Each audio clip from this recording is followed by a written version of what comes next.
قبل ما نبدا بقى في الثامنيل والكلام ده، حابب بس اتكلم عن موضوع الاي اي، لان في ناس كتير قوي خايفه منه. اول حاجه نبداوا بيها بقى الاي اي، اول حاجه معانا وهو ان التاريخ بيعيد نفسه تاني. فاكرين زمان اول لما موقع ايمج اف اكس طلع او موقع ميدجيرني، نفس الصياح اللي كان دلوقتي على الفيس هو كان زمان. قالوا ان شغلانه المصممين هتنتهي، التصميم مش هيبقى ليه شغلانه والكلام ده كله. الكلام ده من زمان قوي اتعودنا عليه، فيا ريت ما تشغلش نفسك بيه او تحبط نفسك، يعني اللي هو الشغلانه هتروح مننا، الاي اي هياخد مكاني. يعني زي ما قلت لك موقع ايمج اف اكس اول لما نزل الناس كلها بدات تقول بس شكرا، عصر المصممين كده انتهى واحنا شطبنا. والنتيجه كانت اللي كان فاهم فعلا اساسيات التصميم صح هو اللي كمل وداس، وبقت الشركات بتختاره في وسط الناس الكتيره قوي اللي طلع. دي كانت اول نقطه معانا. ففكك من الصياح اللي هو على الفيس بتاع التحديث الجديد بتاع نانو بنانا. عايزك برضو تسال نفسك سؤال كده، هل الاي اي هيستبدلك؟ اكيد لا. هل شغلك قل؟ يعني انا برضو بسال الاسئله دي لنفسي، هل انا شغلي قل الفتره بتاعت الاي اي؟ اكيد لا. الانتاجيه بتاعتي زادت؟ اكيد زادت قوي قوي قوي قوي، وزادت الضعف. اللي خايف الاي اي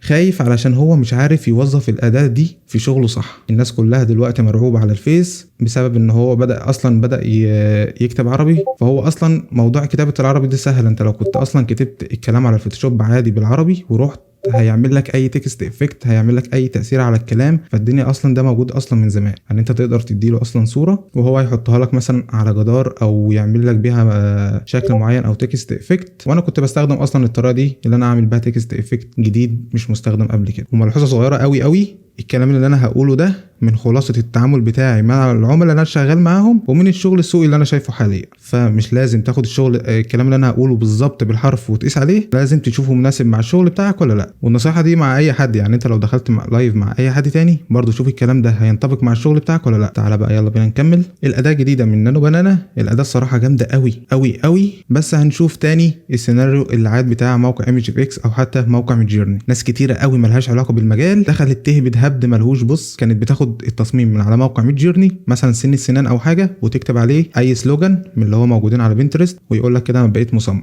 وبعمل التصميم ب 50 جنيه و20 جنيه وبينزلوا في اسعار غريبه حرفيا. يعني انا فاكر والله الفتره بتاعت ميدجيرني اول ما نزل كانت الناس كتير قوي كانت بتعمل تصميمات مش احسن حاجه. يعني كانت الصوره بتطلع حلوه اصلا من الموقع وهو بيبوظها. بس مين اللي بان فعليا؟ المصمم الشاطر اللي فاهم اصلا قواعد التصميم، سواء بقى من اساسيات والوان، واستخدم ده انه يكمل الشغل بتاعه. يعني في حرفيا مصممين كانوا بيعانوا انهم مش عارفين يجيبوا استوكايه معينه او صوره معينه، فحرفيا المواقع دي جت سهلت عليهم الكلام ده كله. وعمل لك انا مثال صغنن كده، الاي اي عامل زي العربيه الفيراري، لو واحد ركبها وما بيعرفش يسوق هتلاقيه لبس في الحيط على طول. لكن لو حد ركبها سواق حريف هيسبق الكل. نفس الكلام لو واحد ما بيعرفش يستخدم التصميم وقواعد التصميم هيطلع تصميم مهما كان زي الزفت. انما حرفيا لو واحد مصمم فاهم اساسيات التصميم وعارف ينسق الشغل بتاعه هيعمل تصميمات وهيعمل كامبين كامله. نخش بقى على اللي بعده، هل الاي اي فعلا هيقعدنا في البيت او هيستبدل المصممين؟ بص، الكلام ده مستحيل خالص خالص خالص. ليه؟ لان التصميم مش مجرد صوره حلوه وخلاص. التصميم بيبقى اللي انت بتفهم السوق وبتحلله، بتفهم المنافسين بتوع الشخص اللي انت بتعمل له اصلا التصميم، وبتفهم اصلا دماغ العميل ماشيه ازاي. لان اكيد زي ما احنا عارفين ان اكتر حاجه بتزهق المصمم دماغ العميل او حتى طلبات العميل. زي كان في مسلسل اللي لسه نازل الفتره الاخيره والراجل تقريبا مات، الف رحمه ونور عليه، انه شفت شكل الطلبات حرفيا ده اللي موجود حاليا فعلا في سوق العمل. انت هتشوف طلبات انت اول مره تستغربها. فاكيد الاي اي مش هيفهم الكلمه دي. يعني في حد من الناس معايا فكانوا بيسالوني على موضوع الاي اي، قلت لهم يا عم هياخدوا على الاقل هيريحنا من تعديلات العميل. نخش بقى، هديك بقى سر الصنعه. انا ليه مش قلقان من حوار الاي اي او الموديل الجديد او اي موديل كمان هيطلع احسن من دول؟ انا كابراهيم مش قلقان، انا مرعوب. انا بهزر والله يا جماعه، ما تاخدش على كلامي. لسبب بسيط. ليه انا مش خايف؟ لسبب حاجه بسيطه قوي قوي. انا مش ببيع صوره او تصميم شكله حلو كده وخلاص، انا ببيع نتيجه للعميل اللي انا بشتغل معاه، اللي هي انا بساعد اليوتيوبر وكمان صناع المحتوى انه يعلم مشاهدات الفيديوهات بتاعته على القناه. وده بيحصل ازاي؟ الثامنيل اللي انا بعملها اللي بتخلي الناس بتضغط على الفيديو غصب عنها، ده بيعمل بيعلي السي تي ار بتاع الفيديو بتاعه. مش المنظر بس الحلو اللي هيعلي السي تي ار. يعني انت حرفيا ممكن بتعمل سكرول تشوف صوره شكلها حلو بس ما خليتكش تضغط على الفيديو. فانا ليه مش قلقان؟ بسبب اللي انا ببيع نتيجه للعميل، بديله خدمه مش بديله خدمه اللي انا بعمل لك صوره شكلها حلو وخلاص، لا انا بعمل لك صوره تستهدف بيها الجمهور المستهدف اللي انت عايز تستهدفه، وحاجات كتيره قوي هنشرحها قدام. بس ده انا عرفتك احنا مش ببيع لك خدمه اللي انا بعمل لك صوره حلوه وخلاص، انا بعمل لك حاجه بتزود لك المشاهدات عندك من خلال الضغط على الصوره. نخش برضو في النقطة اللي بعد كده، وهو مهما كان الاي اي ذكي هو مش فاهم الجمهور اليوتيوبر اللي انت شغال معاه، مش فاهم طبيعة المحتوى سواء المصري او العربي او حتى الاجنبي، مش فاهم اللي بيشد الناس للفيديو. تاني يعني الاي اي مش هيفهم اليوتيوبر ده بيستهدف جمهور مين، سواء بقى اطفال، كبار، شباب، ستات بس، رجالة بس. فانت ممكن تقول له اعمل لي صورة مصورة لمثلا انا مثلا شغال مع قناة فارمبستان، القناة دي متخصصة في دي تعتبر محتوى للبالغين يعني اللي هو فوق 18 وكده، بيتكلم بقى عن مشاكل الادمان والانواع المخدرات وكده عشان ينصح الناس وازاي يخليهم يتعافوا من الحاجات دي، بقى بيتكلم في الادويه والكلام ده. فده بيستهدف مين؟ ده بيستهدف يعتبر الشباب من اول مثلا قول 20 سنه لحد مثلا 60 سنه. بيعمل ايه؟ بيوعيهم. فلازم لازم وانا بعمل التصميم مراعي الكلام ده. براعيه ازاي؟ اللي انا ما استخدمش الوان فاقعه قوي، ما استخدمش حاجات طفوليه، ما استخدمش فونتات ملهاش لازمه. يعني في فونتات كده الصراحه مش بحبها خالص، اللي هي فيها لعبكه كتير قوي مش واضحه، ده ما ينفعش استخدمها لتصميم زي قناه فارمستان. ده بيتكلم باسلوب جاد، فالاي اي مش هيفهم كل الكلام اللي انا هقوله لك ده، او حتى العميل مش هيكون فاهمه قادر يوصله للاي اي.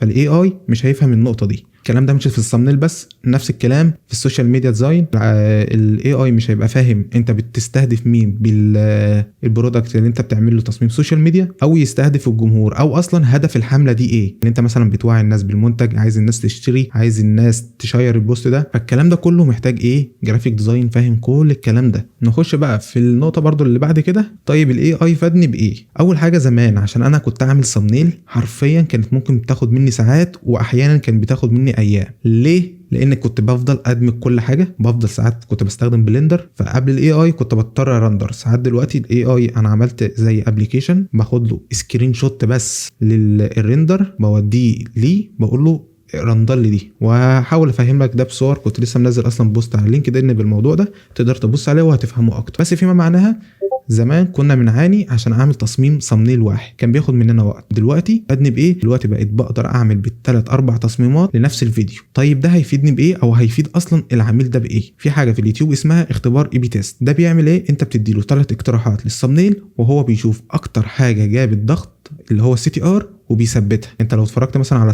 الثامنيل بتاعت مستر بيس هتلاقيه كل شويه بيغيرها. هو مش بيغيرها من فراغ، هو بيشوف اكتر حاجه جابت تفاعل وبيثبتها. ده هيزود اصلا علاقتك بالعميل، هيخلي فيه ثقه. العميل هيفهم اللي انت اصلا شخص فاهم، مش اللي هو خد التصميم ده وبتجري وتسيبه. لا، الاي اي فادني في النقطه دي قوي قوي قوي، وانا يعني انا صريح قوي في النقطه دي. اي حد بيقول هو فادك بايه، بقول ان الاي اي فادني في النقطه دي بالذات، ان خلاني اقدر اعمل له اكتر من تصميم وكمان باكتر من منظور. الدنيا تمام ولا ايه يا جماعه؟ هنتكلم ما تقلقش والله عن التطبيق والكلام ده، وهشرح كل حاجه فواحده واحده عليا. بس انا بس بحاول افهم، لان في ناس كتيره قوي بجد والله خايفه من الموضوع ده ومقلقه منه. محدش عايز يسال حاجه، تك كده انا معاكم يعني، الدنيا في اللذيذ. اعتبروني اخوكم الكبير الصغنن، انا كده يعني الصغير يعني. حوار الرندره ده مش فاهمه.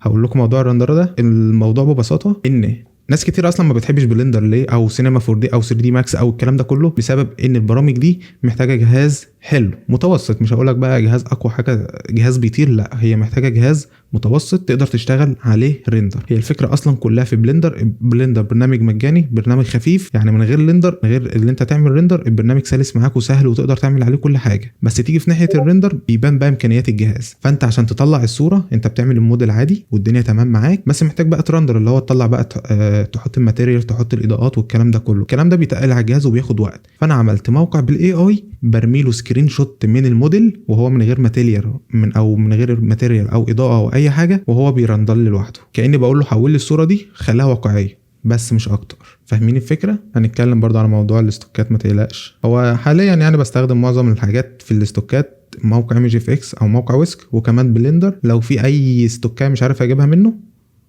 فبحاول انا اعملها ببلندر والدنيا حلوه يعني. موضوع الثامنيل ما تقلقش منه يا باشا، تأمروني هسيب لكم رابط الموقع او تقريبا والله انت لو دخلت على لينكد ان عندي تقريبا هتلاقيه. بس انا مش عايز افتح حاجه، مش هنشوفه اخر اليوم يعني، اخر اللايف باذن الله. بهزر معاكم، هسيب لكم اكيد الموقع وهعرفكم برضه هو بيستخدم ازاي. لان عامل نسختين، نسخه اللي هو ترمي فيه الصوره على طول وهو يتعامل، والنسخه بقى تانية انت بتحدد لون الماتيريال، اتجاه الاضاءه، يعني كده يعني. تعالى بقى نكمل يا جدعان. نيجي بقى في نقطه الثقة مع العميل. الثقة أهم من الفلوس. الثقة بتجيب كتمنص حرفيا، يعني الثقة بتجيب الفلوس. يعني إيه الكلام ده؟ في مرة هديك مثال حصل معايا، والله أنا مش فاكره بالظبط، بس أنا حاولت اللي أنا افتكرته إيه أقول لك عليه. مرة عميل طلب مني اللي أنا أعمله صمنيل ريل. عارف أنت الانستجرام بيبقى فيه ريل كده أنت تقدر تعمل له إيه؟ صمنيل. دي زي الصمنيل العادي بتاعت اليوتيوب، بس دي المقاس طولي 1080 في 1920. فالمهم دخلت شفت الحساب بتاعه، لقيته أصلا مش بيركز كتير قوي على الريل، اللي هو مش بينزل ياما أو مش بينزل معلومات مهمة قوي. لقيت ان حرفيا موضوع الصمنيل هو هيدفع ليه فلوس على الفاضي. فانا قلت له يا ريس بلاش تدفع فلوس في حاجه زي دي، مش هتجيب لك عائد. يعني طول وانت خايف على مصلحه العميل، العميل حرفيا مش هيسيبك مهما حصل. وهديك مثال قريب لحاجه زي دي حصلت معايا، في مشكله كده حصلت وبسبب حاجه زي دي حرفيا العميل لبت فيا. يعني هفهمك الموضوع دلوقتي. يعني انا ساعتها اصلا خسرت فلوس وخسرت ثمن التصميم، بس حرفيا كسبت ثقه العميل على طول، وده اللي بيخلي مكمل معاك. الموضوع اللي حصل معايا في مرة شخص كان بدون ذكر اسماء بقى عشان ما بحبش اقول اسماء حد، يعني ربنا يعني غفور رحيم. دخل قال لي انا محتاج اتعلم الصمنيل، او كان مش فاكر والله الصمنيل ولا التصميم بصفه عامه. فنصحته قلت له اتفرج على ده اتفرج على ده. دخلت معاه ساعات سيشن وعملنا مع بعض تصميمات والدنيا حلوه. هو راجل محترم يعني بس يلا. فايه اللي حصل؟ قال لي انت بتعمل تصميمات بكام؟ قلت له والله بعمل بكذا كذا كذا مثلا نديها اكس. فراح عمل ايه؟ راح كلم العميل اللي انا شغال معاه، قال له انا هعمل لك تصميمات ارخص من ابراهيم اللي بيعملها. يعني هو بعد ما انا عرفته الدنيا ماشيه ازاي، دخل بقى للعميل قال له انا هعمل لك بسعر ارخص من ابراهيم. فالمهم العميل كلمني قال لي حصل معايا 1 2 3، وكمان قال له ايه انا هديك اول تصميم بشكل مجاني، يعني بيشد رجل العميل. فالمهم العميل قال لي نعمل ايه ومش عارف ايه. قلت له خلاص هو لو هيعمل لك تصميم بشكل مجاني فعادي الدنيا حلوه، هيوفر معاك برضو 8 تصميم قشطه مش مشكله. فشوف حرفيا العميل اشتغل مع التصميم ده اللي هو التصميم بشكل مجاني، وفي الاخر رجع لي تاني والدنيا وقاعدين شغالين مع بعض والدنيا زي الفل. بسبب ايه؟ موضوع الثقه. يعني انت ما تشوفش العميل كفلوس، يعني انت ما تشوفش العميل ده وتعامله كانه ايه زي سواق السيرفيس تقريبا بيشوف الناس عباره عن جنيهات ماشيه على الرصيف. انا هو شايفك كده، او سواق الاتوبيس انا لما كنت بروح الكليه بحس انه شايفنا عباره عن جنيهات ماشيه على الارض. فانت ما تعاملش العميل بتاعك كده علاقه فلوس وخلاص. في المقابل باذن الله ممكن ربنا يكرمك بعميل برده مش هيشوفك اللي انت بتعمله تصميم وخلاص. فاهمين الفكره؟ يعني الثقه حرفيا اهم من الفلوس. حاجه لو ما بتعرفش تعملها تقدر تقول للعميل انا ما اقدرش اعملها، ساعتها العميل هيحترمك، هيقدر يرجع لك تاني في الحاجه اللي انت بتعرف تعملها. يعني انت مثلا لو ما بتعرفش تعمل مونتاج والعميل لقيته قال لك انا محتاج حد يعمل لي مونتاج وبمبلغ مثلا $1000، فانت مثلا ايه $1000 دي زغلانه عينك، فتروح تشوف توتوريال بسرعه على اليوتيوب ازاي تعمل مونتاج، وتروح تعمل للعميل مونتاج، فهيطلع اكيد وحش، فالعميل مش هيثق في شغل التصميم الجرافيك بتاعك ولا هيرضى اصلا بالمونتاج، فانت كده ضيعت العميل بسبب طمع.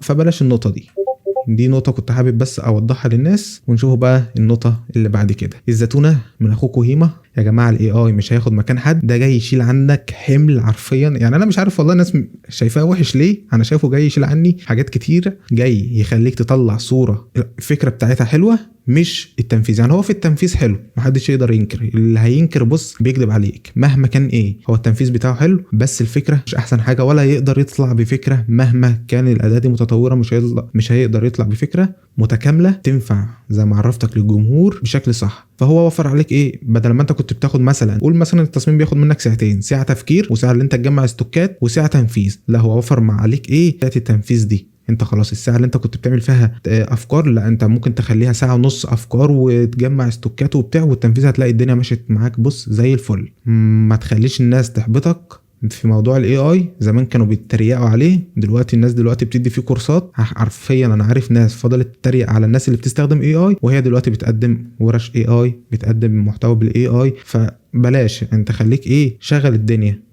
حاول تشوفه كمصلحه. الاي اي ده اعتبر زي تشوفه مصلحه. يعني انا فاكر اول لما ميد جيرني ده طلع حرفيا في ناس فضلت تصوت بقى وتصيح ويا لهوي هياخد مكاننا ومش عارف ايه، وفي ناس حبت تجيب منه فلوس. فعملت ايه؟ كانت بتبيع حرفيا البرومت اللي هي انت بتكتبه ده، الوصف بتاع الصوره، كانت بتبيعه البرومت الواحد بتبيعه $10 تقريبا. انا شفت الرقم كان تقريبا باعوا ل1000 شخص. فانت تخيل 1000 شخص في $10 في مبلغ، فانت في قدامك شخصين، واحد بيصوت وبيقول يا لهوي ومش عارف ايه، وواحد تاني شافه كسبوبه او يقدر مصدر دخل اضافي. فانت على حسب انت بتشوفه ازاي. انا كابراهيم شايفه انه بيساعدني في الشغل، وشايفه انه هيخليني اقدر اجيب فلوس اكتر. فانت براحتك، عايز تشوفه بقى انه هياخد مكانك براحتك دي، عايز تشوفه انه هيساعدك براحتك. كل واحد ليه حريه في اللي هو هيشوف الاي اي دي كده. نقطه الاي اي اللي انا كنت عايزك تعرفها مني، فهل الكلام اللي انا قلته ده صح او غلط؟ فانت ده اللي انا شايفه صح برضو، لو حابين نتناقش فيه قشطه مفيش مشكله، انا معاك اهو.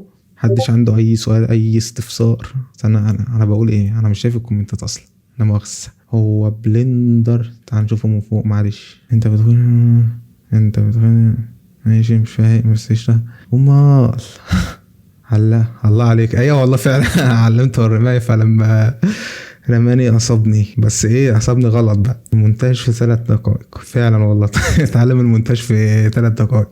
الله عليكم. الناس بتقول انها حكمه يا جدعان، بيقولها حرفيا. والله هو بلندر ممكن ياخد ريندر بدون كارت شاشه قد ايه؟ والله ما اعرف يعني، فما تقلقش. يعني في موقع دلوقتي اللي انا بقول لك عليه ده انت تقدر او مش لازم على فكره الموقع اللي انا بقول لك عليه ده، انت لو دخلت دلوقتي على انا اديته بس الريندر وقلت له اتعامل، خلاص خلص الموضوع.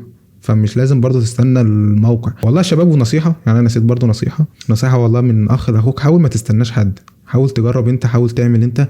اصل انا مش احسن منك اللي انا عملت حاجه زي دي. انا كل اللي انا عملته ايه، دخلت على الموقع جيميناي، قلت له اعمل لي موقع فيه 1 2 3 مش اكتر، فالدنيا سهله. فانت انا مش احسن منك ولا حد احسن من حد من تاني، احنا كلنا اخوات وكلنا زي بعض. بس الفرق بيني وبين اي حد مثلا تاني ان انا عندي معلومه زياده هي مش عنده، وخلاص اول لما بقيت المعلومه معاه كلنا بقينا سواسيه، فمحدش احسن من حد يعني. فالدنيا ايه في اللذيذ منه يعني. سيشن مسجله، السيشن مسجله هي يا جدعان. والله شايفين البتاع ده ولا ايه؟ هو ده اللي بسجل منه. عدى ربع ساعه 26 دقيقه. لا يا عم السيشن لسه بتبدا، احنا لسه بنسخن. فاهمين الدنيا كده مني ولا اهرب ولا اخلع ولا اقفله كده مرضيه ولا ايه الدنيا معاكم؟ تمام، احنا كده خلصنا الجزء اللي بتاع الاي اي، لان الناس كتير بقى كانت مقلقه منه. نخش بقى على الثمنيل بقى نقفله، نخش بالترتيب، نخش بقى على المقدمه والكلام الحلو ده. والله كنت عايز اظبط البرزنتيشن اكتر من كده والله يا جماعه، بس فاهم الدنيا جت ورا بعضيها كده، تك تك تك تك ورا بعضيها، الشغل جيت جري، وكنت عايز اجيب شاشه تانية بس يلا ما حصلش نصيب. قلت اجي اخلص لكم برزنتيشن انتوا اهم. نخش بقى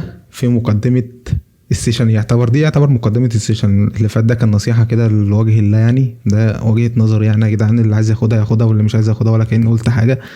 لو حد عنده مثلا فكره عن غير اللي انا قلتها قشطه يعني يقول، مش هناخد برايه برضه. بهزر يا جماعه، اللي عايز يقول حاجه يقولها عادي. خلاص نبدا بقى ونشوف بقى فقره الاسئله بعد كده. الخلاصه دي مقدمه كده بسيطه سريعه، هديك بقى خلاصه الثمنيل والحوارات دي كلها. مش عايز اي وجع دماغ، ومش عايزك تتوه مني. اللي انا هقوله لك ده خلاصه الزتونه. انا عملت اكتر من 100 تصميم، انا عملت اكتر من كده يعني، بس قلت ادي رقم يعني. وكلهم بفضل الله والحمد لله عدوا 100,000 مشاهده في خلال كام ساعه، والحمد لله دلوقتي لما برجع ابص عليهم بلاقيهم في اللي عدى مليون، في اللي عدى 500,000 الحمد لله يعني. ولما سالت صحاب القنوات السي تي ار عامل ايه، لا السي تي ار كان زي الفل والدنيا ماشيه معاهم حلاوه. والسي تي ار كان ماشي مع الضغط يعني اللي متعرف عليه عنده في القناه. الكلام ده عملته ازاي؟ هل الكلام ده جه بالحب كده او بالاي اي او كده بالصدفه؟ اكيد لا. هديك سر في 4 خطوات. انا مش عارف والله ما كام خطوه، بس قلت مش هقول لك بقى الكلام التقليدي اللي كل الناس بتقوله. خلي الصوره بسيطه وواضحه واعمل الوان فاقعه وخليه يبرق كده ويفتح عينه وبقه عشان الناس تشوفه تتخض ويجي لها تتسورق كده. فمش هقول لك انا الكلام ده حرفيا. انا بص خلاصه الخلاصه، فضلت اعصر دماغي وعصرت الكورس وعصرت كل حاجه انا اعرفها وحطيتها لك بقى. هما كام 1 2 3 8 ملفات دول الصغننين دول فيهم خلاصه الثمنيل حرفيا. تمام، انا مش هقول لك الكلام اللي متعرف عليه، اكيد في كلام يعني انتوا عارفينه وكل حاجه، بس لما يترتب كده هتلاقي الدنيا معاك في اللذيذ منه. تمام، هنتكلم بقى عن التكوين والالوان والافكار والحاجات الكرييتيف دي، وفي الاخر بقى نمعجن كل ده في الفوتوشوب ونطلع بقى بالثمنيل اللي احنا شفناه. فيلا بينا، تعالى بس نشوف لو حد سأل. لا محدش سأل الحمد لله، محدش يسأل يا جدعان، ما بحبش الاسئله كتير. نخش بقى على اول حاجه معانا، التكوين، الكومبوزيشن. تمام، اول قاعده معانا وهي ابسط حاجه وكل العالم اتهروا منها، دي التكوين اللي هو هيحول تصميم من عك للوحه جامده، اللي بص حاجه فنان، هيقولوا عليك فنان. عارف انت لعبه اكس او؟ انت لما بتيجي ترسم، وانا جايب الجرافيك تابلت ليه؟ لا تعالى نستخدمه بقى ونشخبط كده عشان احس ان انا بشرح. ايوه كده يا جماعه، انا كده بشرح. عارف انت لعبه اكس او؟ تعمل كده كده كده اكس او، حد يلعب معايا كده اكس او. المهم عارف انت الشكل ده، دي قاعده، اول قاعده واشهر قاعده، ولو انت ما استخدمتهاش مش هتبقى جرافيك ديزاين حرفيا. انت لو ما استخدمتهاش دي مش هتبقى جرافيك ديزاين جامد، نصيحه من اخوك. تمام، دي دي عباره عن خطين بالطول وخطين بالعرض.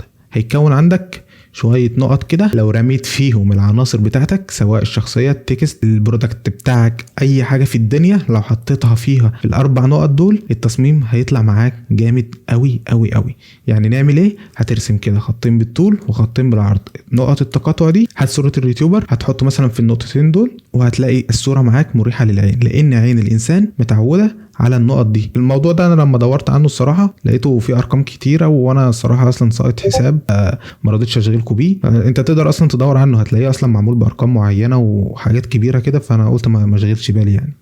دي عامله زي النقطه السحريه اللي لازم تحط فيها العناصر بتاعه التصميم بتاعك. دي اسمها ايه؟ دي قاعده الرول اوف سيرت، جايه اصلا من عالم التصوير، هتلاقيها في تصوير ورسم وجرافيك وكل المجالات دي هتلاقيها اول حاجه بيشرحوها قاعده التكوين. وفي الثامنيل دي اشهر قاعده، انت بس فر في اليوتيوب هتلاقي اشهر قاعده ماشيه قاعده الرول اوف سيرت. تمام؟ لان الانسان مرتاح لتوزيع الحاجات دي، عشان كده معظم اليوتيوبر الجامدين وانا منهم طبعا، بهزر محدش يعرفنا اصلا في اليوتيوب، فبنستخدمها. وكمان في حاجه اسمها السيمتريه. السيمتريه اللي هي ايه؟ انت لو قسمت التصميم بتاعك بالنص، نفس الحاجات اللي في موجوده في الجنب اليمين موجوده في الجنب الشمال. يعني ايه نفس الحاجه اللي موجوده في الجنب اليمين موجوده في الجنب الشمال؟ يعني لازم الشخص اللي هنا يبقى هنا، ما قلتش كده. يعني نفس الكتله، يعني انت لو مثلا مستخدم هنا صوره نص، قصدي صوره شخص، استخدمت هنا صوره اليوتيوبر، يبقى الجنب الثاني لازم توازنه بحاجه نفس، يعني ممكن تستخدم الكلام بنفس الكتله بتاعه الشخص. تعالى ده كده كان من تطبيقات اصلا الطلبه اللي كانوا معايا في الكورس، يعني ده انا استغربت والله اللهم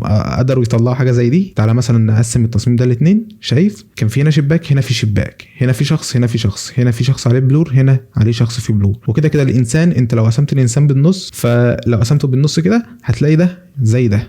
قشطه قشطه.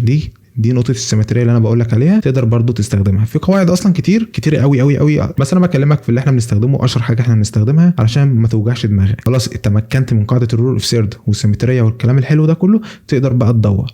ما تروحش تروح تسيبني تدور، لا اقعد اسمع بس مني الكلام ده وحاول تتقن الاتنين دول. ما تشغلش دماغك باي قاعده وتحس ان الدنيا كلها بتجري، لا اشغل نفسك بقاعده. طبق، هات يا عم دلوقتي اي صور لاي يوتيوبر وطبق عليه. بص، لا تهتم بقص الصوره، لا تهتم بالوان، لا تهتم باي حاجه، اهتم اللي انت تعمل صوره ثامنيل بالتكوين اللي انا بقول لك عليه اللي هو السيمتريه. وكمان نفس الكلام هنا لو بصينا على ده، دي السيمتريه، بس التكست هنا جه بوظ الدنيا. انا قلت لهم يشيلوا بس محدش شالوا، محدش سمع الكلام، مش عارف لا، انا هشد على العيال اللي معايا دول. المهم احنا لو قسمنا برضو هنا الاضاءه دي، هنا الاضاءه دي موجوده، هنا البرج ده، هنا الرجل دي، هنا وهنا. حتى لو حسيت ان التراب اللي هنا زي اللي هنا، هتلاقي ان الدنيا فيها سيمتريه.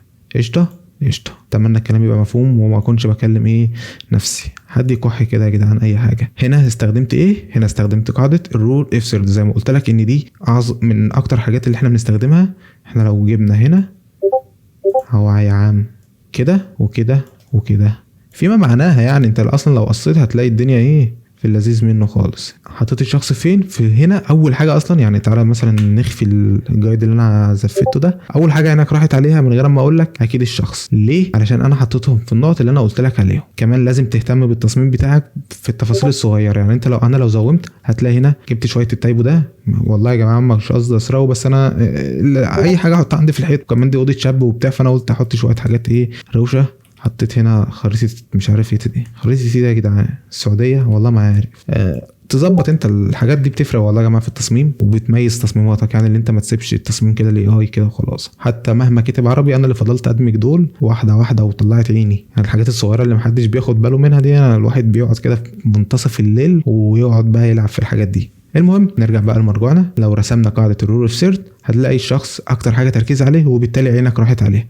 كده انا مش مهتم قوي بالتكست، انا عايزه عينه تروح اول حاجه على الشخص، بعد كده تروح على التكست، فالدنيا قشطه في اللذيذ منه كده. حققت الهدف اللي انا عايزه. طيب تعالى برضه عشان برضه نرجع للحاجات اللي انا قلت لك عليها. فهم الجمهور المستهدف، هو كان بيستهدف هنا شباب، فعملت اوضه بالوان تستهدف الشباب بالذات الفئه اللي هو كان بيستهدفها. هو قال لي العيال اللي هي بتلبس اوفر سايز، عارف انت العيال وبتعمل شعرها كيري، هو كان بيستهدف دول. فعملت هتلاقي الاوض بتاعتهم. استلهمت اصلا الاوضه دي منين؟ دخلت شفت افلام على طول، دخلت شفت المسلسلات والافلام، لقيت الديكور والكلام ده كله معمول نفس الالوان ونفس التكوين ده. وانا قلت بس دخلت على موقع شات جي بي تي، اديته الوصف ظبطه لي، قمت راميه على موقع ايمج اف اكس، طلع لي شكل الاوضه. اكيد الكتابه دي ما كانتش كده، كانت طالعه بايظه، وانا ظبطتها. حطيت برده هنا زي لعبه والكلام ده علشان يكون مناسب للجمهور المستهدف اللي انا بس اللي الدكتور علي ده بيستهدفه. قشطه قشطه.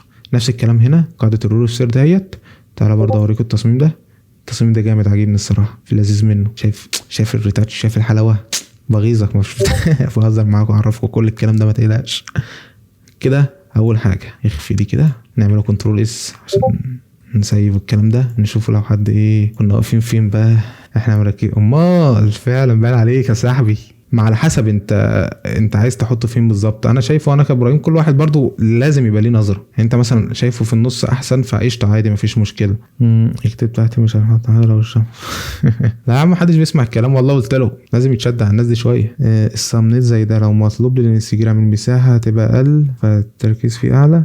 فتركز فيه على ايه؟ لا هو لو الموجود ده في الانستجرام بيبقى ليه مقاس مخصص ليه 1080 نفس المقاس ده بس بالطول، بس بيبقى فيه مساحات امنه. يعني احنا لو جينا هنا فتحنا اهو قشطه عادي مقاس، بعكس التصميم اهو 1080 في 1920 خليه طولي اهو. باخد بالي بس من الحته دي لان الحته دي بيبقى فيها الاسم والكلام ده، هنا بيبقى فيه الكابشن. عندك المساحه دي كلها تشتغل فيها انت براحتك. كمان ممكن ايه، لا ده ما بيبقاش هنا، فوق بيبقى الاسم، تحت بيبقى فيه الكابشن او الوصف تقريبا بتاع الفيديو. انت بس بتشتغل على الحته اللي في النص دي والدنيا معاك مساحه زي الفل يا عم. وعشان كده بكلمك في قاعده الرول اوف ثيرد. انت برضو لو عملت هنا قاعده الرول اوف ثيرد هتلاقيها شغاله معاك قشطه زي الفل. يعني عملنا كده هتلاقي نقطه هنا، وهتلاقي كمان هعمل كانسل نقطه هنا، وهتلاقي الدنيا معاك يعني في اللذيذ منه. فانا بشرح التكوين تقدر تستخدمه في الطول في العرض في اي مساحه حرفيا. فاهم الفكره؟ بتستخدم تصميم في الطول تقدر تستخدم القاعده دي او قاعده السيمتريه. انا بكلمك في اشهر القواعد اللي انا بستخدمها كابراهيم. ايوه هم دول الجين زي.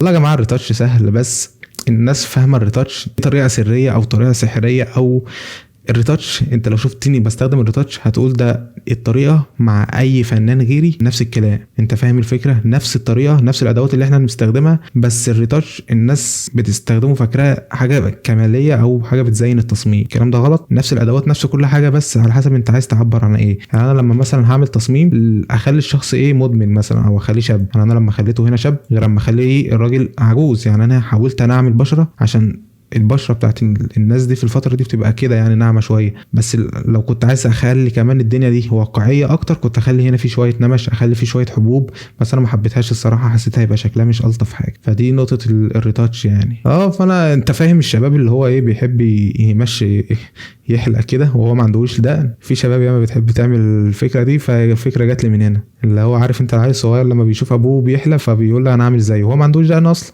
فدي الفكره يعني اللي جت منها. يعني قلنا هيبقى مش هيبقى فيه بقى تكست. الثامنيل اصلا اللي منتشر حاليا من غير تكست. عدى قد ايه كده 41 دقيقه. حلو والله. انا كنت فاكر الموضوع هيبقى قصير بس ايش يا باشا. احنا كده خلصنا التكوين اهو، واصبر عليا يا باشا. داخلين في الالوان وهديك التريكات كلها. اظبط. تدفع كام واكمل. هساومكم. التكوين من العناصر المهمه اللي انت ممكن تبقى شايفها مش مهمه، او اللي هو قشطه يا عم فهمنا هحط في النقطتين دول، بس على حسب والله انت على حسب اللي انت هتنسقها ازاي. يعني انا مثلا نسقتها بالشكل ده، ممكن مصمم تاني ينسقها بشكل مختلف تماما ويستخدم نفس القاعده. انت فاهم الفكره؟ يعني هقول لك حاجه، كان في تقريبا تصميم عندي في الانستجرام راح فين، كنت مستخدم برضو في القاعده وهتلاقي الشكل مختلف تماما. فين يا عم والله يا جدعان؟ فين اهو. احنا لو رسمنا هنا قاعده الرول اوف ثيرد اهو دي برضو قاعده الرول اوف ثيرد، وهنا برضو نفس القاعده. هل التصميم ده شبه ده؟ اكيد لا. استخدمت ايه؟ العمق عشان ابين ان ده بعيد. فاهم الفكره؟ فالتكوين والله يا شباب مهم، لازم نهتم بيه. وتقدر اصلا تدور في الموضوع ده لان في قواعد كتيره، بس انا عايزك زي ما قلت لك تنزل اي صور دلوقتي وتحاول تركز في موضوع التكوين بس فقط لا غير. نخش بقى كده من غير رغي كتير. عقده الالوان اللي الناس بقى كلها دلوقتي، اللي كان واحد لسه دلوقتي بيقول الالوان اديني جدعانه مني، قلت لك يا عم السر اهو. هديك بقى الزيتونه برضو. نيجي بقى للبعبع الكبير بتاع الالوان اللي معقد الناس كلها في حياتها. بص فكك بقى، انت اكيد كنت متوقع ان انا اقول لك نظريات الالوان والعجله الالوان والكلام ده. فكك من العجله والكلام ده كله. الكلام ده صح، انا مش بقول الكلام ده غلط، بس انا بقول لك فكك منه. مش هقول لك دايره الالوان او عجله الالوان ولا النظريات المعقده، ان في نظريه ثنائيه وثلاثيه والحوارات دي والكلام الكبير ده، عشان انا عارف ايه الناس بتكره الكلام ده. تحس ان الدنيا كده كلها ماشيه بنظريات ومؤامرات. وعارف انت الناس اللي هي ماشيه بالمؤامرات ودماغها هس دي، هو ده اللي فاكر ان الدنيا كلها. المهم انا هقول لك الخلاصه اللي انا بشتغل بيها، وكل شيخ ليه طريقه. انا دي طريقتي يعني. الدنيا حلوه قشطه، فاهم؟ في اللذيذ منه يعني. ونصيحه برضو قبل ما اقول حاجه، يعني انت ما تاخدش ان انا بقى الكلام ده بقوله ده تطبقه بالحرف. انت خده وتاخد منه اللي يفيدك فقط. عندك معلومه من حد تاني تضيفها عليه هيكمل شغلك قشطه زي الفل. حاول برضو تتعلم من الناس كلها زي ما عرفتك ان كل شيخ ليه طريقه. انت بتاخد من ده حته وبتاخد من ده حته، بتاخد من ده حته، هتلاقي في الاخر ان انت عملت تورته شكلها حلو، بس تاخد من كل واحد الحته ايه الحلوه. يعني تاخد من ده الشوكولاتايه، تاخد من ده الكريزايه، هتلاقي التورته ايه طالعه معاك فل في الاخر. تمام زي الفل زي الفل. انا بستخدم قاعده اسمها ايه 60 30 10. يعني ايه الكلام ده؟ اللون الاساسي او اللون الطاغي في التصميم بتاعك كله يكون بنسبه 60%. يعني ايه قاعده؟ يعني بص برضو عشان دماغك ما تتوهش مني، وانا بحب ابسط الدنيا. 60% ما تاخدهاش يعني بص بالمسطره انا هحسب النسبه 60، لا، فيما معناها يعني النسبه الاكبر من التصميم واخده اللون ده، اللون الاساسي بتاع التصميم. تمام. هل لما انت بتبدا مع العميل بتبدا بالوان من دماغك؟ يعني انا كابراهيم اول لما بدات مع تصميم مع عميل شغل، هل يا ترى هبدا مع باي لون؟ اكيد لا. انا اول حاجه بشوف العميل عنده هويه بصريه ولا لا، لان برضو للناس اللي مش عارفه ان القنوات لازم يبقى عندها اصلا هويه بصريه عشان تقدر انت تمشي عليها، عشان يبقى شغل اليوتيوبر ده كله واحد في كل حته. لان اليوتيوبر مش بيبقى مثلا ايه عنده اليوتيوب بس، بيبقى عنده اليوتيوب والفيس والانستجرام ولينكد ان وكله، فلازم كله يبقى ماشي في هويه واحده. قشطه.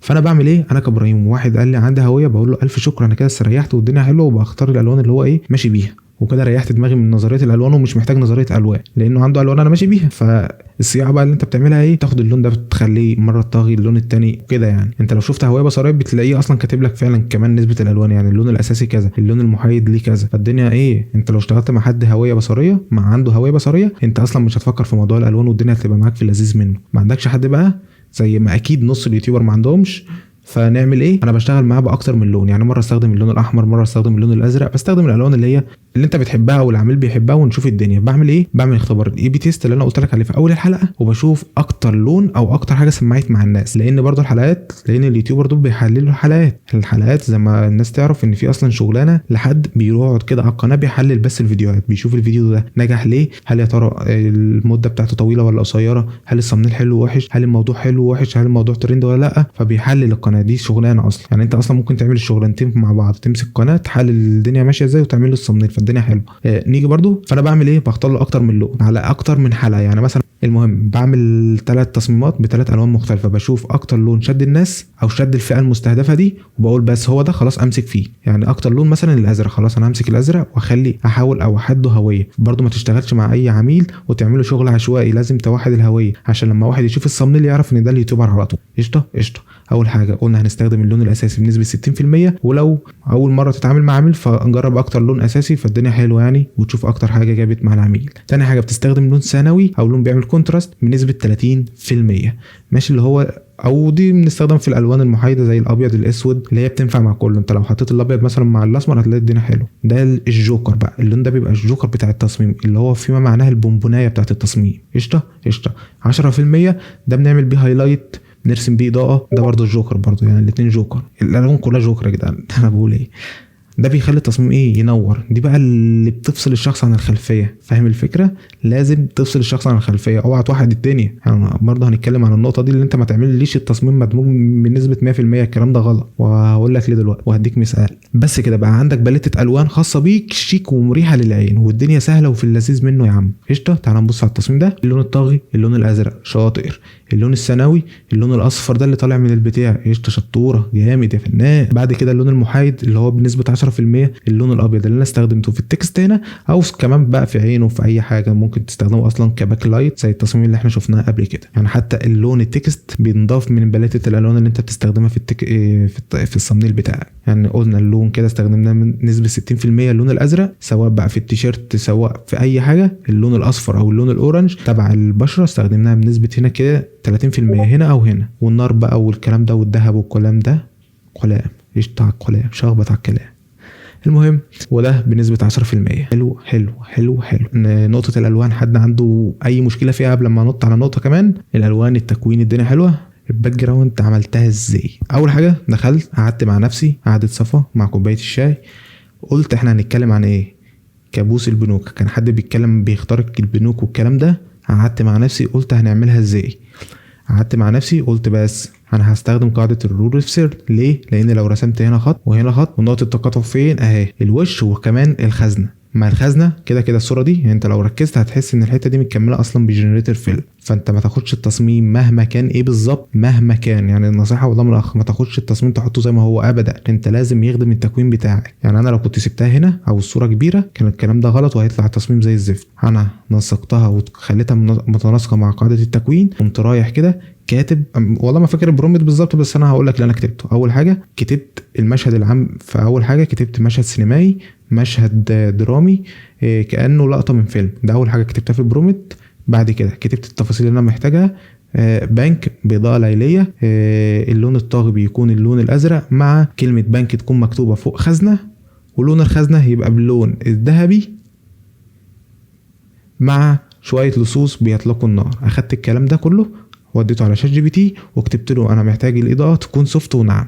لازم تكتب له كل التفاصيل دي، يعني لازم تكتب له اصلا نوع الاضاءه، المشهد عامل ازاي، سينمائي درامي حاجه فكاهيه، الالوان محتاجه برضو ساتوريشن قوي ولا مش ساتوريشن قوي. انا كتبت له كل التفاصيل دي، فشات جي بي تي طلع لي برومت. رحت على موقع ام جي اف اكس اديت له البرومت ده طلع لي الصوره دي. اكيد ما طلعليش الصوره دي من اول مره، يعني انا مش عايز اقول لك حرفيا انا لما بعمل خلفيه ممكن اقعد ساعه مع موقع ام جي اف اكس علشان يطلع لي بس صوره حلوه. هو اكيد بيطلع صور حلوه وجميله وكل حاجه، بس صوره تخدم التصميم بتاعك. انا مش عايز اوريك كميه الداونلود اللي عندي لان بس ممكن يبقى فيها صور خاصه او حاجه. كميه الداونلود، انا الهارد عندي اتملى اصلا، الهاردين عندي اتملوا، فمشكله اصلا الموضوع ده عندي ان بنزل كميه صور لحد ما اختار بقى الصوره المناسبه مع التصميم بتاعي. فمش بروح اكتب اي برومبت كده وخلاص ولا بيطلع اصلا كمان البرومبت من اول مره حلو، لا ده انا بفضل اجرب مره واثنين وثلاثه واربعه. فانت ما تفتكروش اصلا المصمم او اي حد بيشتغل شغله حلو بيفتح كده يعمل التصميم تك تك تك تك الزرار، فاهم هو عايز يعمل ايه وتلاقي الدنيا طلعت معاه من اول مره. لا هو بيجرب وبيغلط والدنيا ماشيه في اللذيذ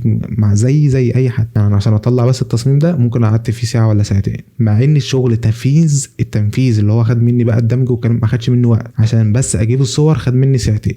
حد عنده اي استفسار تاني كده زي الفل.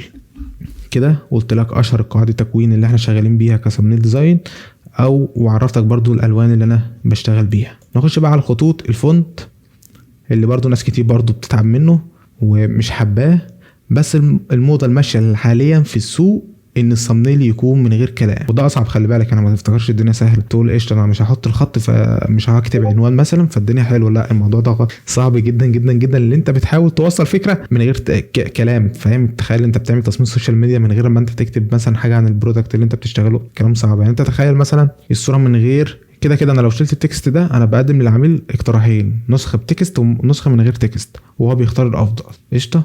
فالموضه اصلا اللي ماشيه حاليا اللي انت بتعمل تصميم يختصر الفيديو، كانك بتعمل زتونه الفيديو في الصوره دي، وكده انت بتعمل نسختين، نسخه بتكست ونسخه من غير تكست. ولو حبيت بقى تكتب عشان تعمل بقى الاختبار بتاعك فابوس ايدك استخدم خطوط عريضه، خط زي ده، شايف الخط عامل ازاي؟ خط بص شايف العرض بتاعه قد ايه؟ استخدم الخطوط العريضه. ليه؟ عشان هتكون سهله وواضحه، ما تعذبش المشاهد، تحسسه ان هو قدامه شفره. البساطه بتكسب، البساطه بايه بتكسب. قشطه. يعني تستخدم خط كبير بولد، ليه؟ لانه كده بيعمل سكرول على تليفون، فانت فاهم الدنيا. يعني انت بص مهما كده بعدت، تعالى نخفي كده البتاع ده، لازم يقراه. يعني لك ان تتخيل انه مثلا هو بيظهر له الصمنيل كده، فلازم يقرا اللي مكتوب، ولازم تختار له برضو الوان زي ما قلت لك من الالوان اللي هي بتكون بتكمل التصميم بتاعك. يعني زي ما قلت لك كل حاجه بتكون التصميم. اول حاجه اتكلمنا فيها التكوين، بعد كده الالوان، فانت بتبني التصميم طوبه. قشطه. نخش بقى في اللي بعده وهو الافكار والحاجات. بقى اجيب افكار منين او اعمل ايه اول لما افتح التليفون، قصدي لما افتح التلفزيون ايه. المهم انا ازمتي في الخطوط. والله يا جماعه زي ما قلت لك موضوع الخطوط سهل قوي. تقدر اصلا كمان تدور عنه لان في خطوط سيرف وسان سيرف والحوارات دي. الخطوط برضو سهله. انا اصلا كنت عامل، انا لو فضلنا نتكلم عنها فالسيشن ده هتطول جامد، بس انا حرفيا اديتك الزيتون ان انت تقدر تشتغل بيها. انت اصلا عندك في الفوتوشوب هنا، انا لو جينا هنا هتلاقيه اصلا مقسم لك الخطوط سيرف سلاب سيرف، فاهم؟ فالخطوط اصلا دنيا لوحدها. بس الخط اللي انت تستخدمه حاول يبقى الخط بولد زي اللي انا بستخدمه. يعني حرفيا اكتر خطين بستخدمهم الخط ده والخط اللي انا ببقى كاتب لك بيه الحته دي. يعني فدي اكتر خطوط اللي انا بستخدمها. فوقك بقى من اللي انت يبقى عندك خطوط ياما ومش عارف ايه، انا كده من وسط الخطوط اللي عندي كلها ما بستخدمش غير 5-6 خطوط. تقدر تعمل مثلا ملف تكتب فيه خط للعناوين. يعني ازاي؟ تعالى اقول لك نعمل ايه. ده لو انت مثلا قاعد على جهاز على طول وده جهازك الشغل فاعمل الطريقه دي، خط عنوان، وتدور بقى في الخطوط اللي عندك كلها. يعني انا بحل لك دلوقتي مشكله الخطوط. انت عندك خطوط كتيره قوي ومش عارف انت بتستخدم ايه. بعمل كده شويه خطوط للعناوين، يعني ده خط للعنوان حلو، هعمل كده هشوف خط تاني للعناوين، هفضل بقى كده اعمل سكرول كده. هل الخط ده ينفع للعناوين؟ لا. ليه؟ عشان صغير مش بولد ومفيش منه البولد جامد. هفضل بقى اعمل سكرول. ينفع الخط ده للعناوين؟ ينفع، بس لحاجات معينه زي مثلا حاجه للاطفال. خلاص انا هسيب كمان الخط ده للعناوين. هعمل كمان خط، نوع خط للعناوين، حاجه بقى ده كمان للاطفال ينفع. ده كمان خط ينفع لحاجات معينه، مثلا حاجات خاصة بالصحافة وكده. خلاص زي الفل كده. انت عندي 3 خطوط استخدمهم على طول في اي حاجة ليها عنوان، سواء الخط ده وده الاسم بتاعه يا شباب، او كمان الخط ده وده الاسم بتاعه، وكمان الخط ده. كده حليت مشكلة الخطوط. نفس الكلام هعمله في الخطوط الرفيعة اللي هي بتكمل بها الموضوع. يا الخط ده شايفه حلو، في منه اوزان كتير، هتلاقي عندك بص كمية الاوزان. وانا بحب اصلا استخدم الخطوط اللي فيها اوزان، اللي بريح دماغي. بستخدم ده للعنوان وده بستخدمه للموضوع. بس بكتب اي حاجة بس عشان بفهمك الدنيا ماشية ازاي. دي كده بس موضوع الخطوط. شايف الموضوع حلو ازاي؟ نفس الطريقة اللي انا اصلا عامل بيها برزنتيشن دي، ده خط بولد وده خط رفيع، فهتلاقي الدنيا متناسقة مع بعض. ما بستخدمش خطوط كتير، بستخدم الطريقة اللي انا بقول لك بيها دي. تعمل كده فولدر او تحفظ انت اسماء الخطوط لو الذاكرة عندك يعني مساعدة، الدنيا في اللذيذ منه. كده اتكلمنا عن الخطوط، اتكلمنا عن الالوان والعقده بتاعتها، وكمان اتكلمنا عن التكوين. اكيد دايره الالوان مهمه، واكيد النظريات مهمه، بس محتاجه بقى يعني حرفيا محتاجه سيشن لكل حاجه. انت محتاج مثلا سيشن كده نتكلم فيها بس عن الالوان، محتاج سيشن عشان تتكلم. فالموضوع انا بديك بقى الزتونه اللي هتشتغل بيها على طول. انت قصدك على اهني لو انا كاتب بالكابوس البنوك ده؟ والله ما فاكر، ثواني اشوفه لك. انا برضه ما بحبش ازعل حد. بعمل قالب للتكست باخده على طول كوبي بيست على طول. ده اسم الفونت، الخط العنوان اللي انا بستخدمه. شايف خط في وسط الخطوط التانية ازاي جامد وباين؟ انا بحب انا استخدم اوي الخطوط دي، وعلى برضو على حسب التصميم. صحيح نسيت اقول لك اسمه، معلش. ده الاسم بتاعه، هبعته لك يا عم. موقع الخطوط. بص انا بستخدم ايه؟ عرف فونت اللي كل الناس بتستخدمه حرفيا. روح بس اكتب عرف فونت وهتلاقي الدنيا معاك زي الفل. فانا برضو ما تكبرش الموضوع، الدنيا بسيطه. هو الموقع ده اللي انا ما بطلعش منه اصلا. او مثلا في ناس شباب حلوه بتجمع شويه خطوط محترمه وبتعملها في ملف وبتبعتها. بس انا بتكلم انت لو عندك فونتات ياما زي اللي عندي دي، تقدر تفرطرهم بالطريقه اللي انا قلت لك عليها دي. فتحنا البرنامج وحطينا بقى القواعد وظبطنا الصور. نعمل ايه بقى جوه، او نظبط بقى كل الكلام اللي احنا عملناه ازاي جوه الفوتوشوب بتاعنا. بص احنا مش هنخترع الذره، ولا تزهق نفسك ولا تتعب نفسك ولا اي حاجه. اليوتيوب يعتبر اكبر مصدر تقدر تعمل منه تغذيه بصريه. يعني الناس بتقول لك بقى البيهانس، انا بقول لك اليوتيوب اسمع مني. اليوتيوب اكبر مكان للتغذيه البصريه للثامنيل بس. ما تروحش تعمل تغذيه بصريه السوشيال ميديا عشان برضو ايه الدنيا ما تطش في بعضيها. اكتر حاجه تعمل منها تغذيه بصريه اليوتيوب، موقع بنترست. غير كده يجري، ما تسمعش كلام حد. لو ركزت في اليوتيوب هتلاقي ان في ستايلات ثابته ومنتشره، ومعظم اليوتيوبر. وانت برضو لازم تبقى مواكب السوق. يعني انت مثلا ايه، ما تقولش ده انا هعمل بقى حاجه مختلفه، لا انت برضو لازم تعمل حاجه مختلفه بس تكون مواكبه السوق. كل فتره من الزمن بيبقى ليها نوع تصميمات معينه قشطه. فانت لازم تعمل ايه اللي ماشي السوق واللي بيجيب مشاهدات. انت كده هدفنا في الاول وفي الاخر احنا بنعمل تصميمات بتجيب عدد ضغط ياما على الثامنيل اللي هو السي تي ار. فانا جمعت لك عشان ما تتعبش نفسك، جمعت لك اشهر الستايلات واشهر الدايركشن اللي احنا هنمشي عليها في التصميم. يعني دي عباره عن دايركشن زي اللي بتكون في التصميم. زي مثلا انت لما بتيجي تعمل براندنج او قصدي بتعمل كامبين، لازم تمشي على دايركشن معين. اسف معلش، عشان الكامبين كلها تطلع بنفس الروح نفس الهويه. لو حد شاف التصميم في حته يعرف ان ده تبع كامبين كذا. فاهم الفكره؟ فانا هقول لك بقى السوق ماشي ازاي. نبدأ بقى بأول حاجة معانا وهي الصدمة. مين أكتر واحد بيستخدم الصدمة؟ عندك مستر بيس وعندك أبو فلة، أكتر 2 بيستخدموا موضوع الصدمة. تعمل التصميم بتخليه فاتح عينه قوي أو خايف قوي. ده بتبقى حاجة زي بوب ارت، ألوان مفرقعة، ألوان مطرقعة. هل الكلام ده على الكلام الترفيهي أو الكوميدي؟ الكلام ده لأ، على أي محتوى تقدر أنت تنسقه على حسب المحتوى بتاع اليوتيوبر اللي أنت شغال معاه. ممكن تستخدم الأسلوب ده، بس بقى إيه تركاه بقى أو الصياعة اللي أنت تنسقه مع المحتوى بتاعك قشطة. قشطه. يعني انت بتعمل الصدمه في تصميمات زي الكوميديه، او ده اكتر حاجه مستخدمه فيها اللي هو الحاجه المجال الترفيهي، اللي انت بتقعد بقى اخر الليل كده وهتلاقي نفسك اول لما تشوف اصلا تصميم لمستر بيس او ابو فله هتلاقي نفسك بتضغط عليه لوحدك. ليه؟ علشان هو حاجه بتشد فعلا الانتباه، بتخلي عينه مفتوحه قوي او بقه مفتوح قوي. فزي ما عرفتك ده منتشر قوي في المجال ده، بس هو مش حكر على حد، تقدر تستخدمه في اي مجال والدنيا ايه زي الفل. نخش على تاني حاجه، البساطه، السيمبل، الحاجه المينيماليزم، الحاجه اللي هي الرايقه خالص. حاجه زي ايه؟ تقدر تعمل خلفيه وتحط فيها تليفون بس، ده كده تصميم مينيماليزم بسيط. تقدر اصلا تدور على زي تعرف مين اكتر حاجه بتستخدم المينيماليزم البساطه؟ شركه ايفون. شركه ايفون عايزك تبص على اي تصميم هتحسه رايق، تحسه فاضي بس مش فاضي. عارف انت انا مش انا، هو ده التصميم البسيط الرايق، عباره عن سوليد بس معمول بصياعه وحلو، ويا دوبك حاطط فيه العنصر الاساسي زي التليفون مثلا. ده بيستخدموه على طول في التك، المحتوى التك. دايما بتشد عينك في وسط فرح العمده اللي بيكون عندك في اليوتيوب، لان اكيد في وسط الزحمه بتاعت اليوتيوب هتلاقي الناس بقى كلها بتستخدم الاسلوب ده اللي هو الصدمه. الناس كلها مش عارف ليه. اي نعم بيجيب بص المحتوى الترفيهي والناس كلها بتستخدمه بنفس الطريقه اللي هم بيستخدموها، والكلام ده غلط. يعني مثلا الصدمه نقدر نستخدمه في ايه؟ تعال اشوف لك حاجه مثلا كنت مستخدم فيها الموضوع ده اهو. حاجه زي دي سبحان الله فاتح عليها اهو، ده حاجه صدمه ان صوابعه مثلا اتقطعت.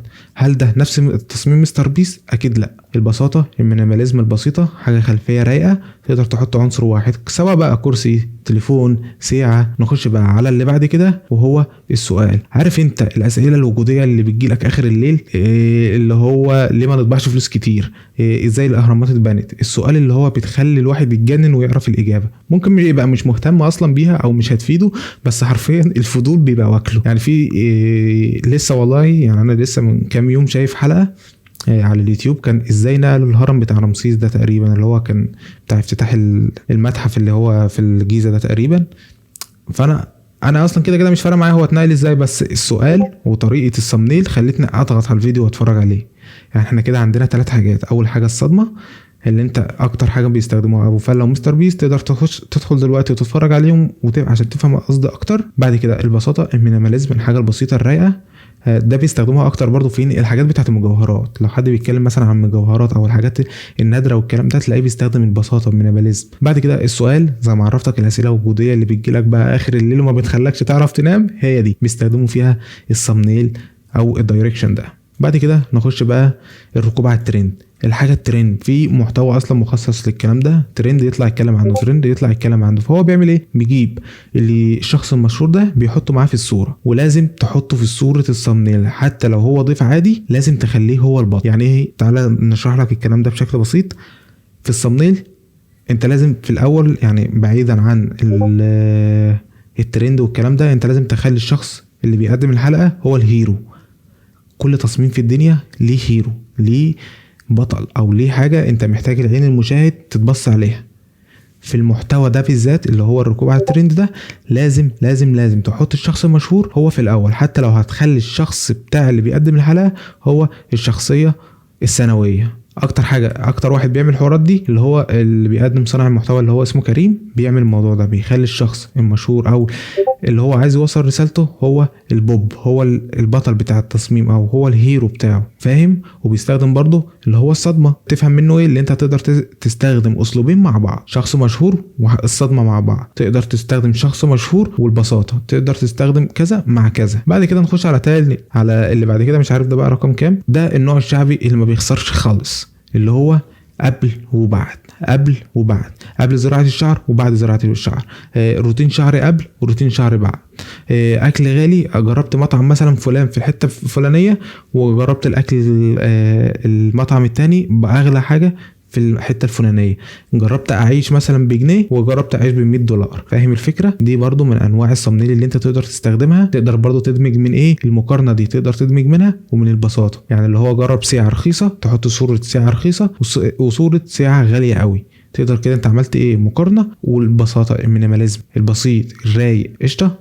الغموض اللي هو البوب بتاع التصميمات كلها، زي الستايل بتاع مين والله ما فاكر اسمه بالظبط، بس هجيب لك تقريبا. انا كنت ده اكيد ما فيش واحد دخل في الفوتوشوب ما يعرفش الراجل ده، بيني. لا افتكرت اسمه، معلش، اسمه بيني. شايف الثمنيل ده؟ هعمل لك الصوره قبل والصوره بعد. يعني هو عمل حاجتين مع بعض، عمل مقارنه وعمل لك واحده عليها بلور اللي هي النتيجه النهائيه علشان يخليك تدخل عنده. فاهم الفكره؟ يعني انت تقدر اصلا تستخدم اكتر من ستايل في نفس الثامنيل، اللي هو انت بتعمل حاجه بتعمل عليها بلور او لغوشه علشان تخلي المشاهد يبقى عنده فضول يدخل على الفيديو. يعني مثلا انا كابراهيم اول لما يطلع لي مثلا فيديو زي ده هقول طب ما حلو، هو ازاي خلى اصلا التصميم ده، او مثلا التصميم ده طب ايه اللي موجود ده، او ازاي عمل التصميم، او عمل ايه في البوكس ده. فالحاجات دي بتصير عندك الفضول وبتخليك تدخل عنده. قشطه قشطه.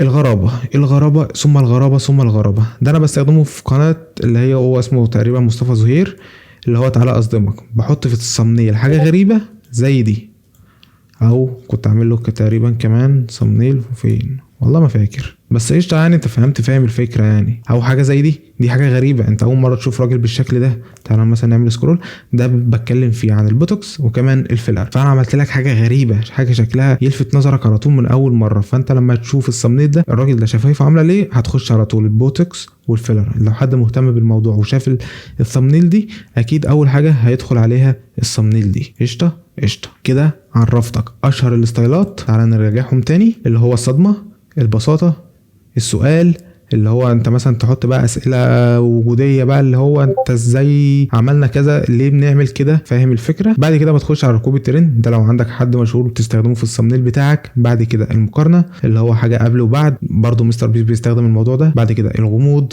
زي ما عرفتك الستايل بتاع مين. بعد كده الغرابه، تقدر تدمج اكتر من ستايل مع بعض في نفس الثامنيل. المهم حد عنده اي استفسار عن الكلام اللي احنا قلناه، التكوين، الكومبوزيشن، الالوان، هما الاتنين تكوين يعني الكومبوزيشن اللي انا بقوله ده، الالوان، الستايل اللي احنا نستخدمه في الثامنيل.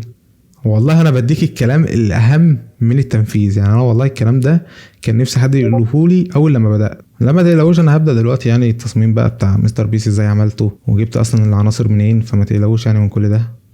تمام قشطه. ممكن نجيب ديزاين ونحلله مفيش اي مشكله. كنا عايزين نشرحه نقطه الكاميرا رو عشان برضو الناس تبقى مترجمه معايا الدنيا ماشيه ازاي، ولا انتوا عارفين الكاميرا رو ماشيه ازاي ولا ايه الدنيا؟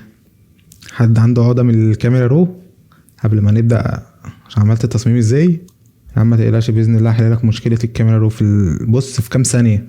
اي حاجه معايا ورقتين، معلش بقى على الرسم المعوج ده. عندك دلوقتي ايه؟ ورقتين، ورقه الاتنين ورقتين بيض عادي، الدنيا مفيش اي مشكله. بس معاك قلم رصاص وقلم جاف. القلم الرصاص استخدمته في الورقه دي، والقلم الجاف استخدمته في الورقه دي. بالعقل وبالمنطق وبالمخ اهني ورقه سهله تتعدل فيها، الرصاص ولا بالقلم الجاف؟ اكيد الورقه الرصاص تقدر تمسح اللي انت كتبته بالقلم الرصاص وهتعدل في الكتابه اللي انت عملتها. انما لو شخبطت على الكتابه اللي موجوده حاليا فالصوره مش هتطلع افضل حاجه. دي الفكره ببساطه بين الصوره الرو والصوره الجي بي جي. الصوره الرو عامله زي القلم الرصاص تقدر تعدل فيه في اي وقت، والصوره الجي بي جي عامله زي القلم القف اللي انت مش عارف تعدل عليها بعد كده. قشطه. ده اسهل بص حاجه جت في دماغي. الاتنين بيتعدل فيهم، يعني الناس فاكره ان لا الاتنين سهل تتعدل فيهم. زي ما عرفتك ده اسهل شرح للرو والجي بي جي. الرو بيبقى فيها تفاصيل اكتر، اضاءه اكتر، تقدر تسترجعها براحتك في اي وقت. تعالى مثلا نشوفوا اي صوره من دول،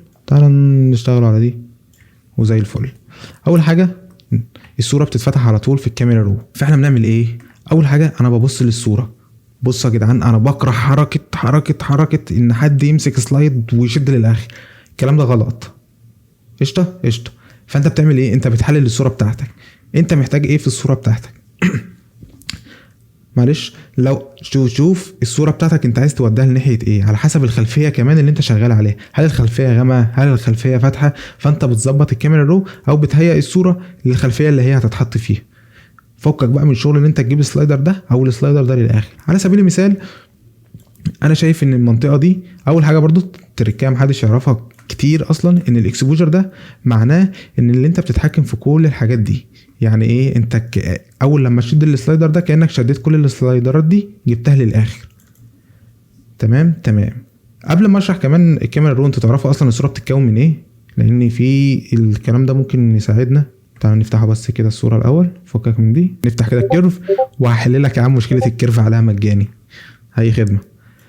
اي صوره في الدنيا بتتكون من كام حاجه عندك؟ 1 2 3 4 5 من 5 حاجات، اللي هي ايه؟ اللون الابيض اللي هو بيتمثل في النقطة دي، النقط الهايلايت تتمثل في النقطة دي، النقط الميدتون المتوسطة اللي هي الرصاصي، الالوان الرصاصية وبتتكون في النقطة دي، الشادو ويتكون في النقطة دي، ونقط البلاك اللون الاسمر. يعني في فرق كتير، فرق السماء والارض بين الشادو واللون الاسمر في التصميم. يعني ايه الكلام ده؟ على سبيل المثال انا عايز اعدل على اللون الابيض فقط لا غير، ابيض فقط، مش عايز اعدل على الهايلايت ولا اماكن قصدي الاماكن الفاتحه، عشان ايه الواحد برضو بيتلخبط. عايز مثلا ايه اللي عندك هنا ابيض في التصميم؟ ابيض ابيض ابيض صرف، فاهم؟ تعال نشد السلايدر ده. شايف؟ عايزك تركز لي على اول حاجه هتتغير في التصميم، لان المربع ده يعتبر بتاع اللون الابيض. اول حاجه اتعدلت معاك في التصميم اي حاجه لونها ابيض صرف فقط، مش اماكن الهايلايت اللي فيها اضاءه عاليه. الحاجات اللي فيها اضاءه عاليه تيجي تتحكم في انها من النقطه دي. امسك لي كده النقطه دي وشد معايا. شايف ايه اللي اتعدل معاك؟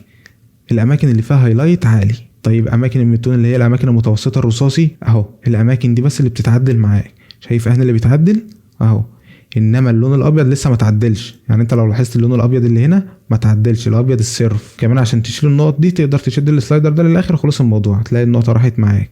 وهنا بتتعدل في اللون الاسمر، اي حاجه لونها اسمر مش شادو. يعني في فرق بين اللون الاسمر والشادو، بالله عليكم نركز في النقطه دي. يعني عندنا النقط البيضاء، النقط السوداء بس، واماكن شادو. يعني في فرق بين اماكن الشادو. طب ده اصلا ليه نعرف الكلام ده؟ لانك ساعات بتعوز تغير مثلا حاجه. عندنا اللون الاحمر، عايز تضيف لون على الحاجات اللي لونها ابيض. شايف اهني اللي نضاف عليه اي حاجه لونها ابيض صرف. قشطه؟ الدنيا دي تمام معاكم ولا ايه الدنيا؟ ثانيه هحاول اجيب لكم صوره فيها تفاصيل اكتر. على سبيل المثال عندنا الصوره دي، في فرق بين اللون الابيض والاماكن اللي فيها هايلايت. يعني هنا جبت لك صوره بالذات فيها اماكن هايلايت وفيها لون ابيض، لان في ناس قوي تتلخبط في الحته دي. ليه ده اصلا نعرف الكلام ده؟ على سبيل المثال عندنا اللون الابيض ده عايزين نضيف عليه لون زي اللون الاحمر، فنعمل الكلام ده ازاي؟ هاجي من هنا من الكيرف، هروح على الريد، هشد النقطه دي. يعني بص، شايف سايب كل حاجه وماسك في النقطه دي. عايزك تركز لي كده على كلمه سوني اللي نضاف عليه لون احمر، اي حاجه لونها ابيض صرف. يعني شايف كده من غيره كده بي.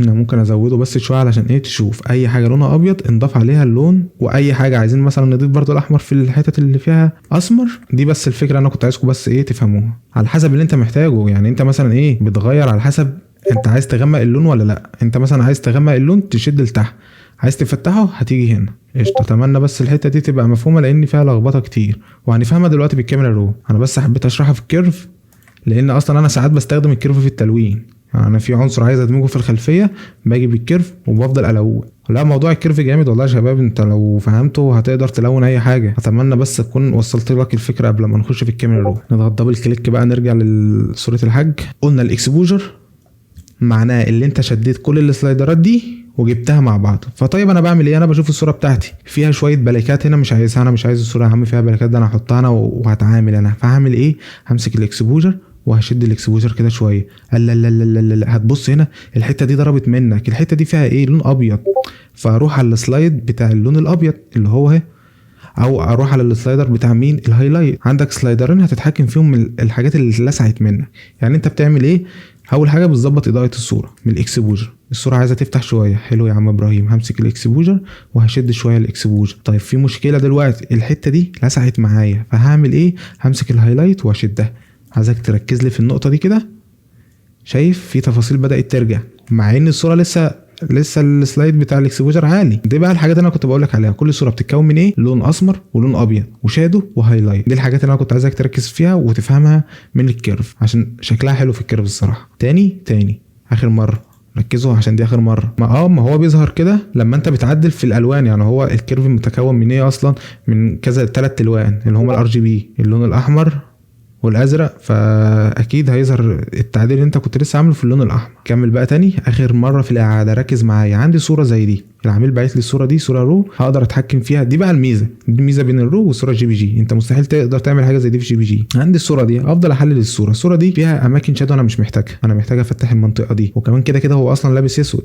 فانت طب يأثر برضو معاك. فبعمل ايه؟ تعالى لي كده امسك الاكسبوجر، علي يا عم الاكسبوجر ده للاخر. حلو، عندي ظهر لي مشاكل. انا هو التصميم عباره عن كده مشاكل وانت بتحلها. المشاكل اللي عندي الهايلايت ضرب، لا انا هروح على السلايدر الهايلايت، شد لي يا عم الهايلايت يا عم، هشد لي الوايت كمان يا عم. شايف انا مش بروح على اي سلايد بشكل عشوائي، انا بروح للسلايدرات اللي انا محتاج اعدل فيها فقط لا غير. تمام، حلو زي الفل كده. طيب مثلا انا لو ركزت هنا الحته الشادو دي شادو مش اسمر، خلينا برضو ايه واحده واحده وانت هتفهم النقطه دي. انا اروح على الشادو، هفتح الشادو، بص احنا اللي بيتعدل، اعلي شويه في البلاك كده الصوره معايا، كده الصوره قبل وكده الصوره بعد، صوره قبل الصوره بعد. تمام. التمبريتشر ده اللي ايه الصوره كده صفرا، لا انا عايز اخليها ايه في اللذيذ في الهادي، فبروح اوديها ناحيه الازرق شويه. هو كده بيبقى ايه تقريبا بتيجي متظبطه، فانا ساعات ما بلعبش فيها اصلا. قشطه. تقدر بقى تيجي تظبط شويه، تعلي الالوان، عايز تغير الالوان باجي من هنا اداه الميكسر، تقدر تمسك في قطاره هنا محدش واخد باله منها خالص، تقدر تمسكها تروح على درجه اللون اللي انت عايز تغيرها اهو. شايف احنا اللي بيتعدل، انا عايز اخلي دي حمراء فهخليها هنا احمر تاني. هروح على الساتوريشن، همسك القطاره تاني، همسك درجه اللون، عايزها عاليه قوي كده ولا اغماها؟ لا يا عم انا عايز فيها درجه احمر شويه حلوين كده، لان ممكن احط نار، هقدر اضيف مثلا صاروخ واقع، كل ده هيخدم على التصميم بتاعك. شايف انا بعدل ايه؟ انا مش بعدل بشكل عشوائي، انا بعدل في الحاجات او النقط اللي هتخدم التصميم بتاعي فيما بعد. قشطه. هقدر اجي كمان على الدرجه دي، هشوف عايز اخلي لون البشره اورنج. في ناس كتير قوي تبقى مش عارفه هي بتودي اللون الاورنج ازاي. الموضوع بسيط، بروح على ايه، بمسك القطاره، بمسك الدرجه اللي انا عايز اعدلها شويه اهو، ده كده في الساتوريشن. عايز اغير لون البشره شويه كده عايز اخليه راجل تعبان شويه، البشره بتبقى فيها مثلا سنه احمرار شويه فانا بضيفه فيها. شايف احسن حاجه في القطاره بتعدل لك في درجات اللون. يعني انت بص اهنا اللي بيتحرك السلايدرين دول اكيد انتوا شايفينهم صح، دي ميزه القطاره. ممكن ناس كتير ما تعرفش موضوع القطاره دي، بس بتسهل معاك وبتسرع معاك ايه الشغل. كمان الكارر جريدن ده هنستخدمه في الاخر. هنا بقى الشاربن، دي بقى حاجات انت لو قعدت اصلا مع نفسك. طيب دي بتختلف ايه او دي بتعمل ايه؟ دي بتعمل نفس التاثير بتاع القايمه دي بس بتديك زي مدى الوان اكتر من اللي فوق. فاهم الفكره؟ يعني انت لو في درجه لون ما عرفتش توصل لها من القايمه دي، بتنزل تحت كده زي الشاطر وبتحاول تعدل فيها، بس لا اكتر ولا اقل. ده كده اكتر الحاجات اللي انا بستخدمها في الكاميرا رو. كده الصوره قبل، كده الصوره بعد، الصوره قبل، الصوره بعد كده بضغط اوكي، هتلاقي الصوره فتحت معاك في الروقان منه والدنيا حلوه ولذيذه. يعني تعال نشوف الصوره قبل، الصوره بعد. قشطه. اتمنى تكون الحته دي استفدتوا منها ولا ايه الدنيا. فعايز اعملها، هاجي بالكيرف عادي، هشوف مثلا انا عايز اضيف ايه ازرق. احسن حاجه او عملوها في الابديت بتاع الفوتوشوب انهم ظهروا الالوان. انا كنت بفضل ايه هعمل كده بشكل عشوائي. عايز تشوف الجرين عكسه ايه، عايز تشوف البلو عكسه ايه، عايز تضيف بلو هتيجي كده. شايف بص عايزك تركز لي كده في اللون الاسمر اللي بيتعدل معاك، اللون الاسمر. شايف انا كنت زي ما قلت لك انا ساعات بحب اضيف ايه، بيبقى الخلفيه لونها ازرق وبيبقى اللون معايا اسمر صرف. انا مش عايزه اسمر يا عم صرف، انا عايز اضيف ايه كده. انت لما بتتصور في وسط بيئه، البيئه دي بتعمل عليك انعكاس. فاهم الفكره؟ مفيش حاجه سمره صرف. زي برضو انت بتعمل شادو وانت بتدمج مثلا شجره، يعني انت حتى بص في الشارع وانت مركز، بص على اي ظل لون، ظل شجره، ظل اي حاجه بالنهار، هتلاقي الظل مايل شويه للون الازرق. فانت مش هتروح بقى تعدل بتعمل هيو اند ديستوريشن والكلام ده، الموضوع سهل. هتيجي على الطبقه، شايف انت بتعدل في ايه، بس انا اضيف يا عم سنه الازرق دي، انا مبسوط بيها، خلص الموضوع. حلو كده ولا ايه الدنيا؟ بص هو زي ما عرفتك في اول الحلقه، كل شيخ ليه طريقه وكل واحد على حسب شغله. انا ممكن اصلا احل المشكله دي في الكاميرا رو اصلا، يعني اصلا لان الكاميرا رو كده فيها ايه، فيها كيرف، مش لازم اخش هنا واعمله. يعني في هنا كيرف اهوت تقدر تتحكم فيه، اللون الاحمر، اللون الاخضر، اللون الازرق. الاول كنت بشتغل بالطريقه دي لان كده بيبقى ظاهر لي الالوان اهو. شايف اللي اتعدل اللون الابيض، اماكن الهايلايت هي اتعدلت، اماكن الميتون اللي هي بتبقى اللون الرمادي تقريبا او بين البنين. فاهم؟ يعني انت شايف اول لما بعدل في ده اللون الاسمر لسه محافظ على الدرجه بتاعته، اول لما هعمل زوم وهشد كده هتلاقيه بدا ايه يدخل لدرجه السيان. فهو كل شيخ ليه طريقه. انت بتشوف مثلا طريقه ابراهيم وبتشوف طريقه احمد وبتشوف طريقه مش عارف مين، بتفضل تشوف طرق الناس دي كلها وانت بتحاول بقى تستخدم الطريقه اللي تنفع الشغل بتاعك. يعني مثلا برضو هديك برضو على سبيل المثال، معظم الناس بتيجي تفتح الفوتوشوب ازاي او تعمل مشروع جديد ازاي، بتيجي على كلمه فايل نيو. صح. انا كابراهيم بعمل ايه، باجي من هنا بضغط كليك يمين بفتح نيو، كل واحد عنده طريقه، فهو مفيش حاجه ثابته او مفيش حاجه صح ومفيش حاجه غلط. التصميم بالذات او المجال الفني مفيش حاجه حكر اللي هو الطريقه دي ولو عملت غيرها تبقى انت راجل غلط، لا مفيش الكلام ده. المجال ده مطاطي اعتبره زي، فانت بتشوف الطريقه الاسرع اسهل. نفهم بس فكره الثمبنيل ده جت ازاي اصلا. كان في حد من الشباب كان بيتفرج على مستر بيست، بيشوف الستايل بتاعه حلو، عاجبه الستايل بتاعه، عاجبه التفاصيل، عاجبه كل حاجه، فدخل قال لي يا ابراهيم الثمبنيل بتاعه صعب، انا مستحيل، انا تعرف اللي زهقني في الكلمه ايه، انا مستحيل اوصل للمستوى ده. الكلام ده غلط يا جدعان، اوعى تقول على حاجه مستحيل. الفكره بين اللي عمل التصميم وانت، هو يا دوبك عارف المعلومه وانت مش عارفها، انت بمجرد اللي انت تعرف المعلومه خلاص انت بقيت تقدر تعمل التصميم ده. مفيش حاجه اسمها مستحيل، محدش اخترع التصميم ده، فالدنيا حلوه، قواعد تمشي عليها. ده لو طبقنا قواعد اللي احنا قلنا عليها، اهني قاعده انا كابراهيم بقول دي قاعده السيمتريه كده، النص ده زي النص ده، الكتله بتاعه النار قصادها الطيور، فالدنيا هنا سيمتريه. ده برضه لو حد ايه حب يفهم الدنيا ماشيه ازاي. عملت ايه في التصميم ده؟ في اللي يا باشا كل ده في اول حاجه تعالى نبدا التصميم. اول حاجه ده كان الريندر بتاع بلندر، تعالى نفهمه برضو موضوع بلندر. انا عملت ايه؟ نزلت موديل جاهز، يعني انا برضو عشان ما تفتكرش الدنيا اللي انا ايه بتاع بلندر يعني صرف، لا تعالى نفتح بلندر الاول. قمت منزل بلندر، قصدي منزل موديل جاهز، يعني انا ما شغلتش دماغي حتى، لان في ناس برضو مستصعبه الموضوع. ده برنامج بلندر لذيذ لطيف. اول حاجه تعملها بسم الله، امسح كل ده ملوش لازمه، دي قاعده انت لو ما عملتهاش ما تبقاش مصمم 3D، لازم تعمل النقطه دي. عملت ايه؟ قمت جاي هنا فايل امبورت، قمت جايب الموديل اللي انا منزله. نزلته ازاي؟ فضلت ادور على النت، كتبت فري، قمت عامل ايه؟ واخد المسار ده كده كوبي، رحت على بلندر، لان تقريبا النسخه اللي عندي في بلندر ما بتسمحليش ان انا ايه اشده كده على طول، تقريبا النسخه الجديده فيها الكلام ده. المهم جيت على فايل امبورت، قمت الصيغه اللي انا منزل بيها امبورت هي دي، اعمل كنترول في، ده الموديل نزل معانا الموديل بكل سهوله وبكل بساطه. ده هتقول لي ده مش زي عامل اللي انت شايفينه ده، هقول لك عملت ايه. اول حاجه جيت بالجنب، ضغطت على رقم 3، جيت بالجنب، قمت دخلت على الايديت مود من خلال ان انا بضغط تاب او تيجي من هنا، قمت جيت هنا مختار وضع الشفافيه ده، وقمت ماسح اللي فوق دول، مسحت النقط دي. بقى معايا الموديل كده، بحاول انضف الموديل. هو كده الموديلات كلها بتبقى نازله زي الزفت، فانت بتحاول ايه تفضل تعدل فيها، فالدنيا برضو ما بتبقاش سهله قوي. او باجي على الموديل ده بضغط ال تلاقيه بيحدد لك كل حاجه معاك. تيجي هنا تضغط على حرف ال، ده بيعمل زي ايه، بيمسك كل حاجه مربوطه ببعض. بضغط ال بيمسك كل حاجه مربوطه مع بعض. بعد كده بعمل ديليت، قشطه. بعد كده عملت ايه؟ مسحت بقى الاجزاء كلها اللي ملهاش لازمه، ديليت فيس، ديليت، لا ال امسح. ده فيما معناها يعني، عشان برضو ايه مش عايز اطول عليكم. بعد كده جيت عدلت في الحاجات دي، لان حسيت ان البلوكايه دي او الحجر ده كبير قوي، قمت ايه مقصره شويه. مسكت هنا مثلا اي ايدج، نفس الكلام هنا قمت عامل اس، مصغر بقى المعلم ده، واغير بس ده كيرسر، هو يا عم سكرين دي كده، اللي هو يصغر ويكبر على حسب الاوريجن بتاع كل عنصر. قمت مصغره كده وعملت اس، كبرت الدنيا بالشكل ده، ظبطتها اكتر. يعني انت لو بصيت هتحس ان ده احسن من ده. نفس الكلام عملته على الكيرف ده، قمت ضاغط شويه اس زد، فاهم شويه بقى التظابيط والحنتفه اللي محدش بيشوفها غير المصممين دي. بعد كده ماسك ده، عملت له اري. ده بيعمل ايه يا شباب؟ ده بيعمل زي نسخه كمان منه. قمت انا عايزها فين؟ عايزها يا عم في الزد، لا في الواي اهو، اهو عملنا دور تاني في في خلال ثواني. باخد بقى الكلام الحلو ده كوبي، بجيب هنا كده اهوت، بعكسه ار واي، لا بتلفز بقى زي ما انت عايز. بس بلندر حلو لذيذ والله يا شباب. ار زد 90 بخليهم كده. بص المعبد خلص في ثواني. حد بقى يقول لي انت ليه ما عملتهاش بالاي اي؟ يا جدعان والله جربت ما طلعتش معايا. لازم تديله الريفرنس من بعد ما انا عملته، يعني انا بعد ما خلصت الصوره يقدر يطلعها لك، انما قبل كده ما كانش يقدر، مش عارف ليه. لازم تديله ريفرنس، وما لقيتش ريفرنس حاجه زي كده. المهم بعد كده قمت ماسك كاميرا دي، برضو بقى من الحلويات بتاعت بلندر.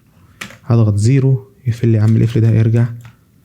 جيت بقى هنا تتحكم بقى في الزاويه، عايزها لو، عايز الزاويه كده، عايزها من جوه مبنى. دي الحلويات بقى اللي انت مش هتقدر تتحكم فيها بالاي اي غير بصعوبه، انت فاهم.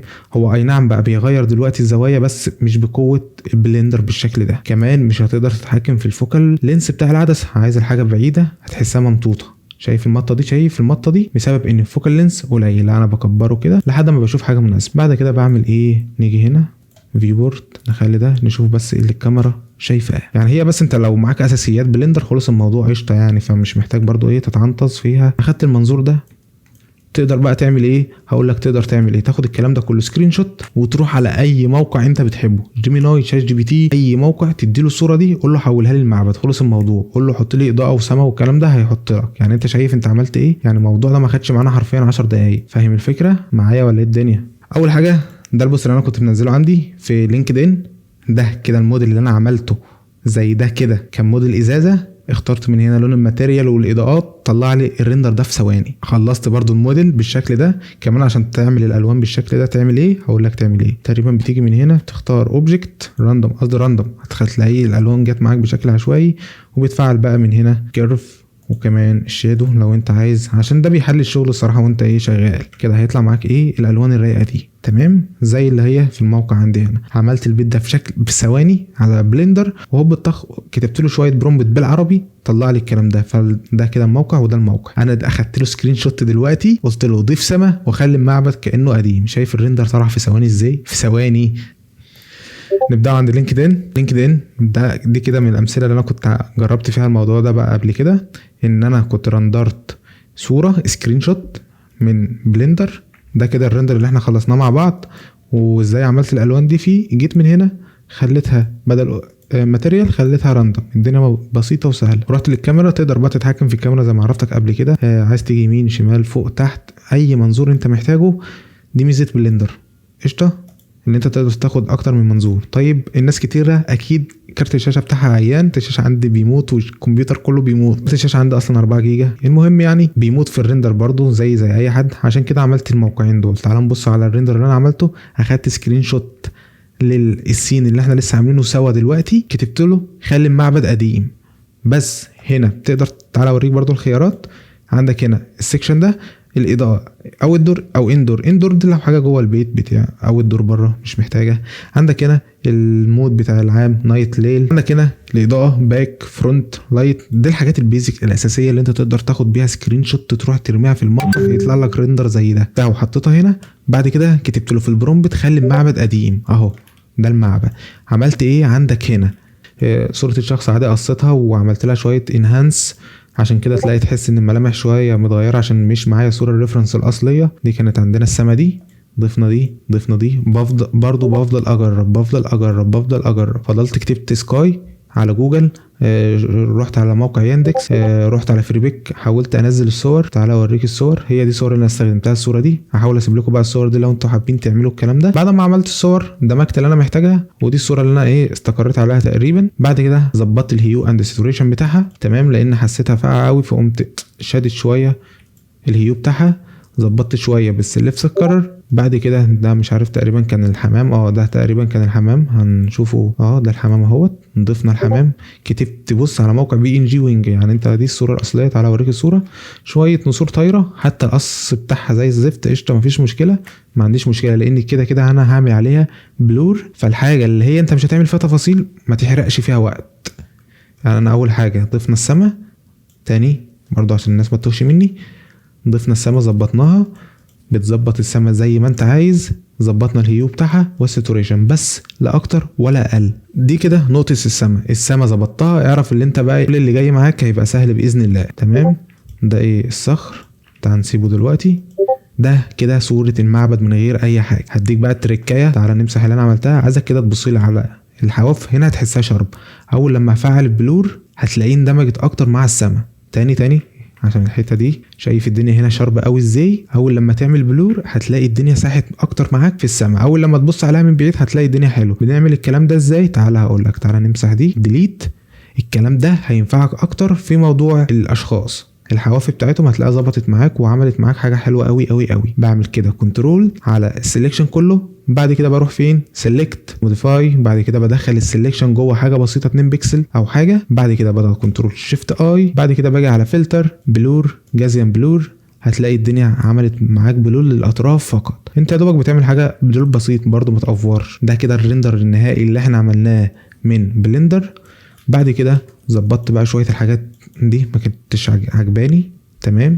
بعد كده عملت هيو اند ساتوريشن، حاجه بسيطه خالص انت ممكن ما تكونش ملاحظها، بس الحاجه البسيطه دي بتفرق. حاجه بسيطه على حاجه بسيطه تلاقي الدنيا بتفرق. بعد كده ظبطت الكلر بالانس، بما ان في سما زرقاء لازم ينضاف لون ازرق شويه. ليه استحطيت لون ازرق؟ زي ما عرفتك، طول والسما زرقاء مفيش حاجه اسمها اسمر صرف او لون صرف اللي هو يعني احمر صرف، لا لازم تضيف عليه سنه الازرق دي. شايف حاجه بسيطه؟ بص حاجه بسيطه قوي بس حرفيا فرقت. ضفت هيو اند ساتوريشن دي ما عملت. هتقول لي يا ابراهيم انت هتضحك عليا، يعني انت ما عملتش فيها اي حاجه بس فيها تاثير. ازاي؟ ساعات بعمل كونتراست بعمله بالسوفت لايت. هتقول لي ازاي؟ هقول لك تعالى بص كده على التركايه دي. هتيجي من هنا هتروح على هيو اند ساتوريشن، بعد كده تحول بقى البلند مود بتاعها لسوفت لايت. شايف عمل ايه التاثير معاك؟ عمل معاك كونتراست. بدل ما تروح تروح على مثلا كونتراست وبتاع، لا انت هتنزل تعمل سوفت لايت هتلاقيها عملت معاك كونتراست. تقدر تقلل الكونتراست زي ما انت عايز، هتحس الدنيا فعلا بدات تنطق معاك. فاهم؟ اهم حاجه تركز في ترتيب اللاير. ساعات بعد ما بخلص تصميم بفضل اعمل ايه، طب انا لو جبت الكونتراست تحت هل هيفرق؟ طب انا لو جبته تحت خالص هيفرق؟ وبفضل العب كده وبشوف الدنيا هتفرق ولا لا. بعد كده عملت تحديد بالبين تول على الحتت دي. اكيد انا لو مشيت دلوقتي بالبين تول الحلقه هتطول، فانا هنعدل النقطه دي. قمت جاي بالبين تول على الاماكن اللي فيها المفروض اضاءه ومزود الاضاءه اكتر. اهو بص كاننا طفينا النور ادينا النور، طفينا النور ادينا النور. وحولت البلند مود لينير دوتش، انا بحب قوي التاثير ده. كمان ضفته كمان مره وحولته لسكرين وشلته بس من الحاجات السوداء. منين شلنا من الحاجات السوداء؟ جينا من على كلمه البلند اوبشن، وده كده البلند اوبشن اللي انا عملته. اول حاجه عملنا ايه؟ نظفنا المعبد، لان اكيد مش كل حاجه هتطلع معاك نظيفه قوي من الريندر، فانت ظبطنا اول حاجه الحواف، بعد كده شلنا الزيادات، بعد كده عملنا شويه كونتراست، بعد كده ظبطنا درجه اللون، سحبنا اللون سنه، بعد كده ضفنا احنا درجه اللون اللي احنا محتاجينها علشان السما، بعد كده ظبطنا الالوان. وده كان السلكشن اللي انا عملته. قمت ماشي بالبين تول وقمت عامل ده فيل عشان لو حبيت ارجع للسلكشن لاي وقت. هتقول لي ازاي هترجع للسلكشن في اي وقت يا ابراهيم بالشيب ده؟ كل اللي عليك عشان ترجع تعمل سلكشن على كل الحاجات دي، هتيجي من كنترول وبعد كده تحدد، هتلاقيه عمل معاك سلكشن تقدر تعمل بيه اللي انت محتاجه. ازاي؟ يعني انا لو ضغطت دلوقتي كنترول وديليت من الكيبورد هتلاقيه عمل لك فيل للحاجات دي. تقدر بقى تختار اي درجه لون من دي، كنترول وديليت، بعد كده تحول البلند مود لسكرين، فلتر، بلور، جازيان بلور. اهو الموضوع بسيط. تقدر بقى تقلل شويه الفيل لو انت عايز. دي الطريقه اللي احنا اشتغلنا بيها في المعبد. قشطه قشطه. بعد كده ضفنا ايه؟ ضفنا بقى الصخور. حسيت ان الحته دي لسه السما بدل ما مطها قلت اضيف لها شويه صخور. ده كده اللاير بتاعت الصخور. تعالى اوريك اصلا الصخور دي. كده الصخور عملنا ايه اصلا في الصخور؟ تعالى نشوفها واحده واحده. تعالى نشوف اصلا شكل الصخور. ده كده كان شكل الصخور. كنت واخدها اصلا كمان سكرين شوت، خدتها سكرين شوت من موقع مش عارف ايه، هو كان موقع برضو بيقدم الصور بتاعت البي ان جي، فالدنيا حلوه. فمعايا يا شباب الدنيا حلوه؟ استفدتم من حاجه ولا في حاجه واقفه مع حد مش فاهم نقطه انا ما عملتها؟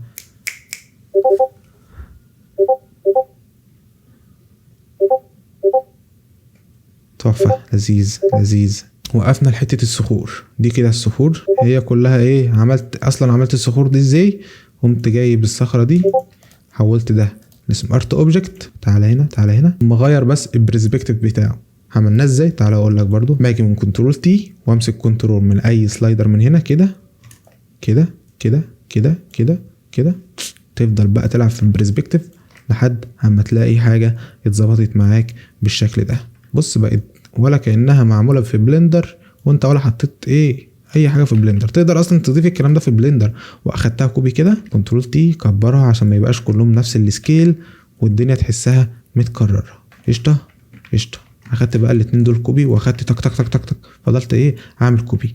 تمام. عملت بقى الفولدر ده الفولدر بتاع الجنب اليمين، ده الشمال، ده اللي في النص. تمام.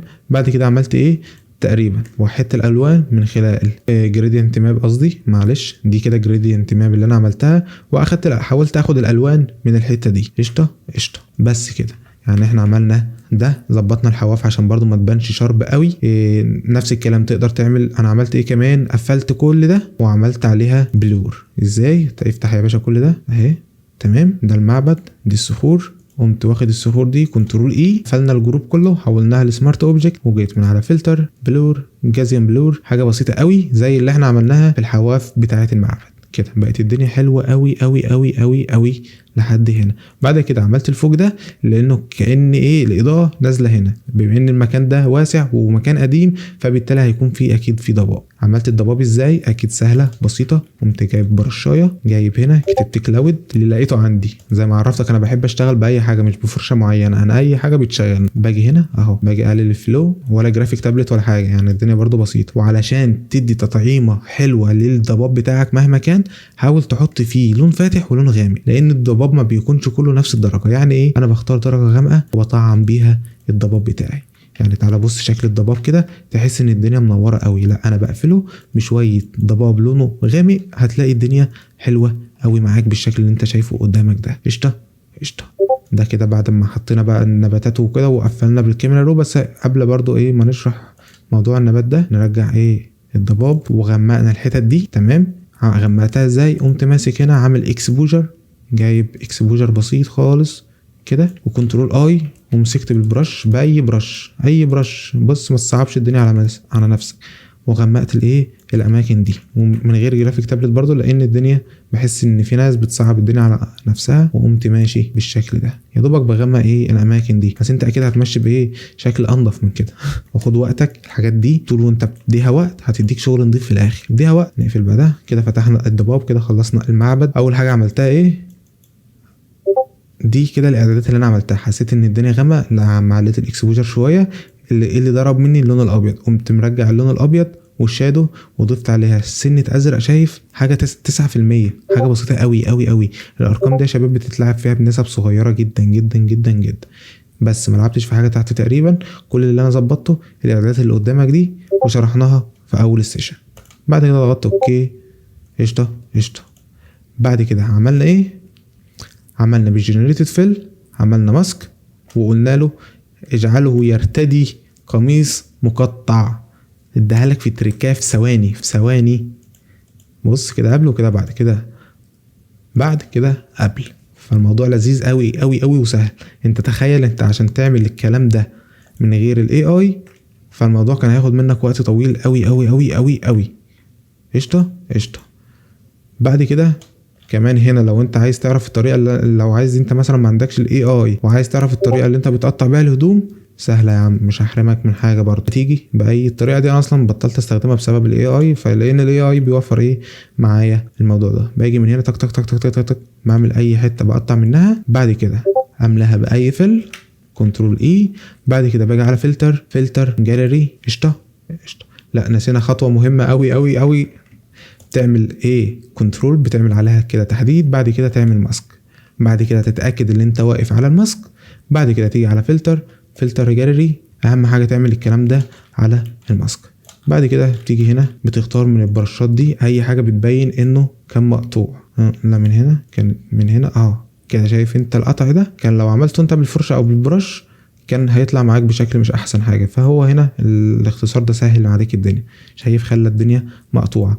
طيب ازاي تملاها باللون؟ هل يا ترى هتملاها باللون ولا تعمل ايه؟ هقول لك تعمل ايه. هتيجي على صوره الشخص، هتحدد اي حته من الجلد، تضغط كنترول جي، هتجيبها هنا هتحطها جوه الشكل اللي احنا لسه عاملينه. كبرها بقى.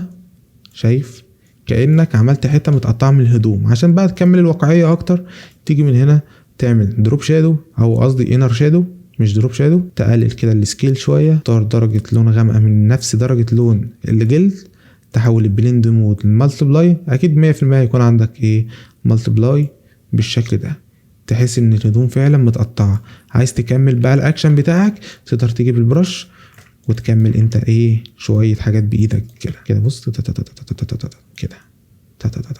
فاهم الفكره؟ وكانها عملت حاجه متقطعه. بس الطريقه دي هتاخد منك وقت ومجهود. ليه؟ والاي اي موجود، هتعملها في تك الزرار. لو ما عندكش الاي اي استحمل بقى. قشطه قشطه. لا يا باشا انت تاني، انت تؤمر. احنا يا باشا مش عايزين حد يزعل. لا هنقوله ما تقلقوش والله يا جدعان. حته الشجر ده سهله قوي، اسهل حاجه في التصميم كله. حته بقى القطع. تعالى اقول لك تاني يا عم. بص صلي على النبي الله يفضل صلاه والسلام. حته القطع ببساطه، اول حاجه بنعمل ايه؟ هتقف على الشخص بكل سهوله وبكل بساطه. هتمسك اي اداه تحديد. ليه؟ علشان نحدد الحته اللي احنا عايزين نقطعها. حدد كده بشكل كروكي، حتى لو ايدك اتهزت مش فارقه. احنا كده القطع مش بيكون حته مظبوطه، بيبقى بشكل ايه عشوائي. بعد كده بتعمل لاير فاضي من خلال الزائد دي هيطلع معاك لاير فاضي. بعد كده بتعمل ايه؟ عايزين نملى السلكشن بتاعنا، هتيجي على كنترول وديليت هيملى معاك الشكل ده. حلو. عايزين نخلي بدل ما الشكل كده شكل ناعم، لا احنا عايزين يبقى الشكل مقطع. نعمل الكلام ده ازاي؟ بطريقه سهله وبسيطه. اول حاجه محتاجين نعمل الكلام ده على ماسك، مش عايزين نعمله على اللون. هتيجي تعمل كنترول هيحدد معاك الشكل ده بس اللي انت عملته.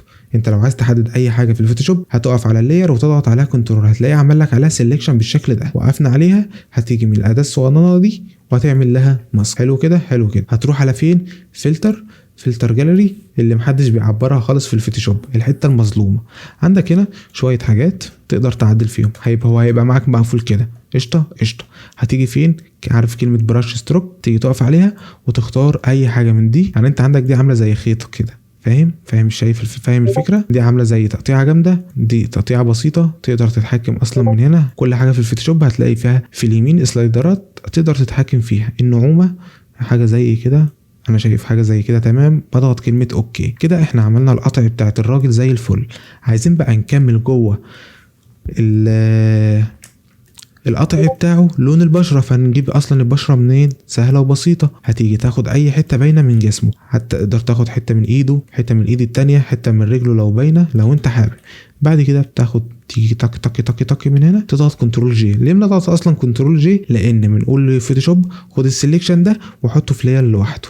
بعد كده بتاخد السلكشن ده وتمشي بيه لحد ما توصله للقطع. هتدخله جوه القطع، هتحطه كده فوق اللاير بتاعه القطع وتضغط الت بين اللايرين هيطلع معاك السهم ده. قول له يا عم ادخل جوه. دخل جوه هو بكل بساطه وسهوله. حلو. انت لو ركزت شويه في الشكل ده 100% هتقول عليه فيك او هتقول عليه شكل مسلطح. طيب عايزين نديله عمق. بندي عمق ازاي؟ هتيجي من اف اكس، بعد كده تيجي من على انر شادو، بتدي عمق بالشادو. اي حاجه في الدنيا بتديها عمق لازم يبقى فيها ظل ونور، قصدي اسف لازم تقف على اللاير دي. تيجي من على اف اكس، تيجي من على الانر شادو، تشد الانر شادو كده. شايف العمق اللي اديهولك ده؟ هو ده العمق بيجي بالشادو وبالظل وبالنور. تقدر تتحكم في السايز بتاعه. احنا هنحاول نخليها حاجه زي كده وبعد كده تضغط اوكي. تقدر تيجي انت بالبرش باي برش خشنه مثلا حاجه زي كده. ايه ده مش برش؟ عشان تجيب الاختصار بتاع البرش وتشوف البرشات اللي عندك كلها اضغط شيفت F5، قصدي F5 بس هيطلع لك كل البرشات اللي عندك. هتشوف الشكل بتاعها، هتشوف الحاجه اللي انت محتاج تستخدمها. انا استخدم برش زي دي هعمل فيها زي خيطه بسيطه كده. فاهم الفكره؟ وكده عملنا القطع بكل سهوله. تقدر برضو توسخ التيشيرت بتاعه ازاي؟ سهله وبسيطه. هتيجي مثلا بالاكسبوجر، هتقلل كده الاكسبوجر، تقدر تحوله للومينستي، تقدر تضغط كنترول اي. تقدر برضو تجيب اي برش شكلها مش ناعم، اهم حاجه يبقى شكلها مش ناعم وشكلها مش حلو. شايف؟ وتعمل كده بقى. شايف انت كانك انت ايه وسخت الهدوم بتاعته كده اهو. وسخ يا عم الهدوم، وسخ تمام. تقدر تعمل ايه كمان؟ تقدر تيجي بهيو اند ساتوريشن، تقدر تعمل كالرايز كده وتختار لون حاجه لونها مش احسن حاجه، اللون الاخضر تمام. تضغط كنترول اي وتمشي شويه هنا تحسس ان الهدوم بتاعته مش انضف حاجه، كانه بيلعب في التينو. حلو. فانت فاهم؟ شايف كميه اللاير اللي انت محتاج تعملها؟ فالاي اي جه سهل عليه. فمحدش بقى يزهق من الاي اي يا شباب عشان انا بحبه. شوف بقى، عايز تقطعه عايز تبهدله، نفس الكلام في التعوير، نفس الكلام. عايز تخليه متعور تخليه يتعور ازاي؟ هتيجي من هنا قرر دوج، علي يا عم الفلو، قصدي قرر بيرن، معلش يا جدعان بتلخبط والله. اهو هنختار درجه دمويه. شايف؟ اكيد بقى لو معاك جرافيك تابلت هتطلع معاك تحفه قوي قوي قوي. يعني انت شايف التصميم ده لما شلفطت وشه كده، ده عملتها بنفس الطريقه. عملت قرار بيرن، اهم حاجه تتاكد انها قرار بيرن عشان انا بتلخبط بس معلش. وقمت ماسك بالبرش بالجرافيك تابلت. الصراحه عشان ما اكدبش عليك الحاجه اللي بتتعمل بالجرافيك تابلت بقول لك بتتعمل بيها. وفضلت بقى ايه امشي كده بص قشطه. فضلت بقى اخد منها ايه، وفضلت ساعات بقى اغمق اللون اكتر كأن الجرح عميق بقى. فاهم الفكرة؟ واكيد انت لو متعور فاكيد مش هتبقى حمرة كده ايه صولة سادة. فانت بتعمل ايه؟ تيجي تعمل هيو اند ساتوريشن، تعمل كرارايز، علي الكرارايز شوية، تغمقه كده، كنترول اي، وبالبرش السوفت العادية بقى، دي سوفت المهم اللي جت في ايدي، وترسم لون احمر حوالين الجرح. فاهم؟ بشكل بسيط خالص كده. لو حد مضايقك تقدر تشلفطه. بس كده اللي احنا عملناه. فعلنا الجروب ده وبقى عندك النبات بص بشكل واقعي. حد عنده استفسار في النقطة دي؟ كله مش هتك الزرار، سهلة خالص اهو. شفتوا انا مش عايزكم تصعبوا حاجة على نفسكم خالص. بصوا عشان موضوع النبات ده ايه محتاج تعال نشتغل على التصميم فاضي. نخليه مش لف عم البتاع اهو. لفينا التصميم. هاتلي مثلا دي، ركزوا علشان هيتقال مرة واحدة فقط لا غير. يلا بينا يلا بينا.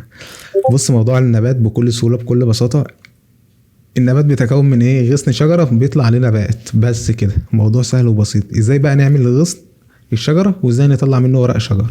الموضوع سهل وبسيط قوي قوي قوي قوي. اول حاجة محتاجين نرسم باص اللي هيمشي عليه الزرع، اللي هو الباص ده تخيله عامل زي جذع الشجرة. تقدر ترسم باص منين؟ عندك 500 طريقة ترسم بها باص. عندك كده طريقة ترسم بها باص، بس مفيش شجرة بالنعومة دي، او مفيش غصن شجرة بالنعومة دي. صح صح. في هنا اداة حلوة برضو الناس كلها ما بتستخدمهاش، اللي هي فري اسمها ايه؟ فري فروم بن، يعني استخدام حر للبنسل، اللي هو البن تول. تمشي بيدك هتلاقيها ايه؟ ماشية وراك. انا كده مش ضاغط على حاجة، دوبك كليك واحدة عمل لي الباص ده.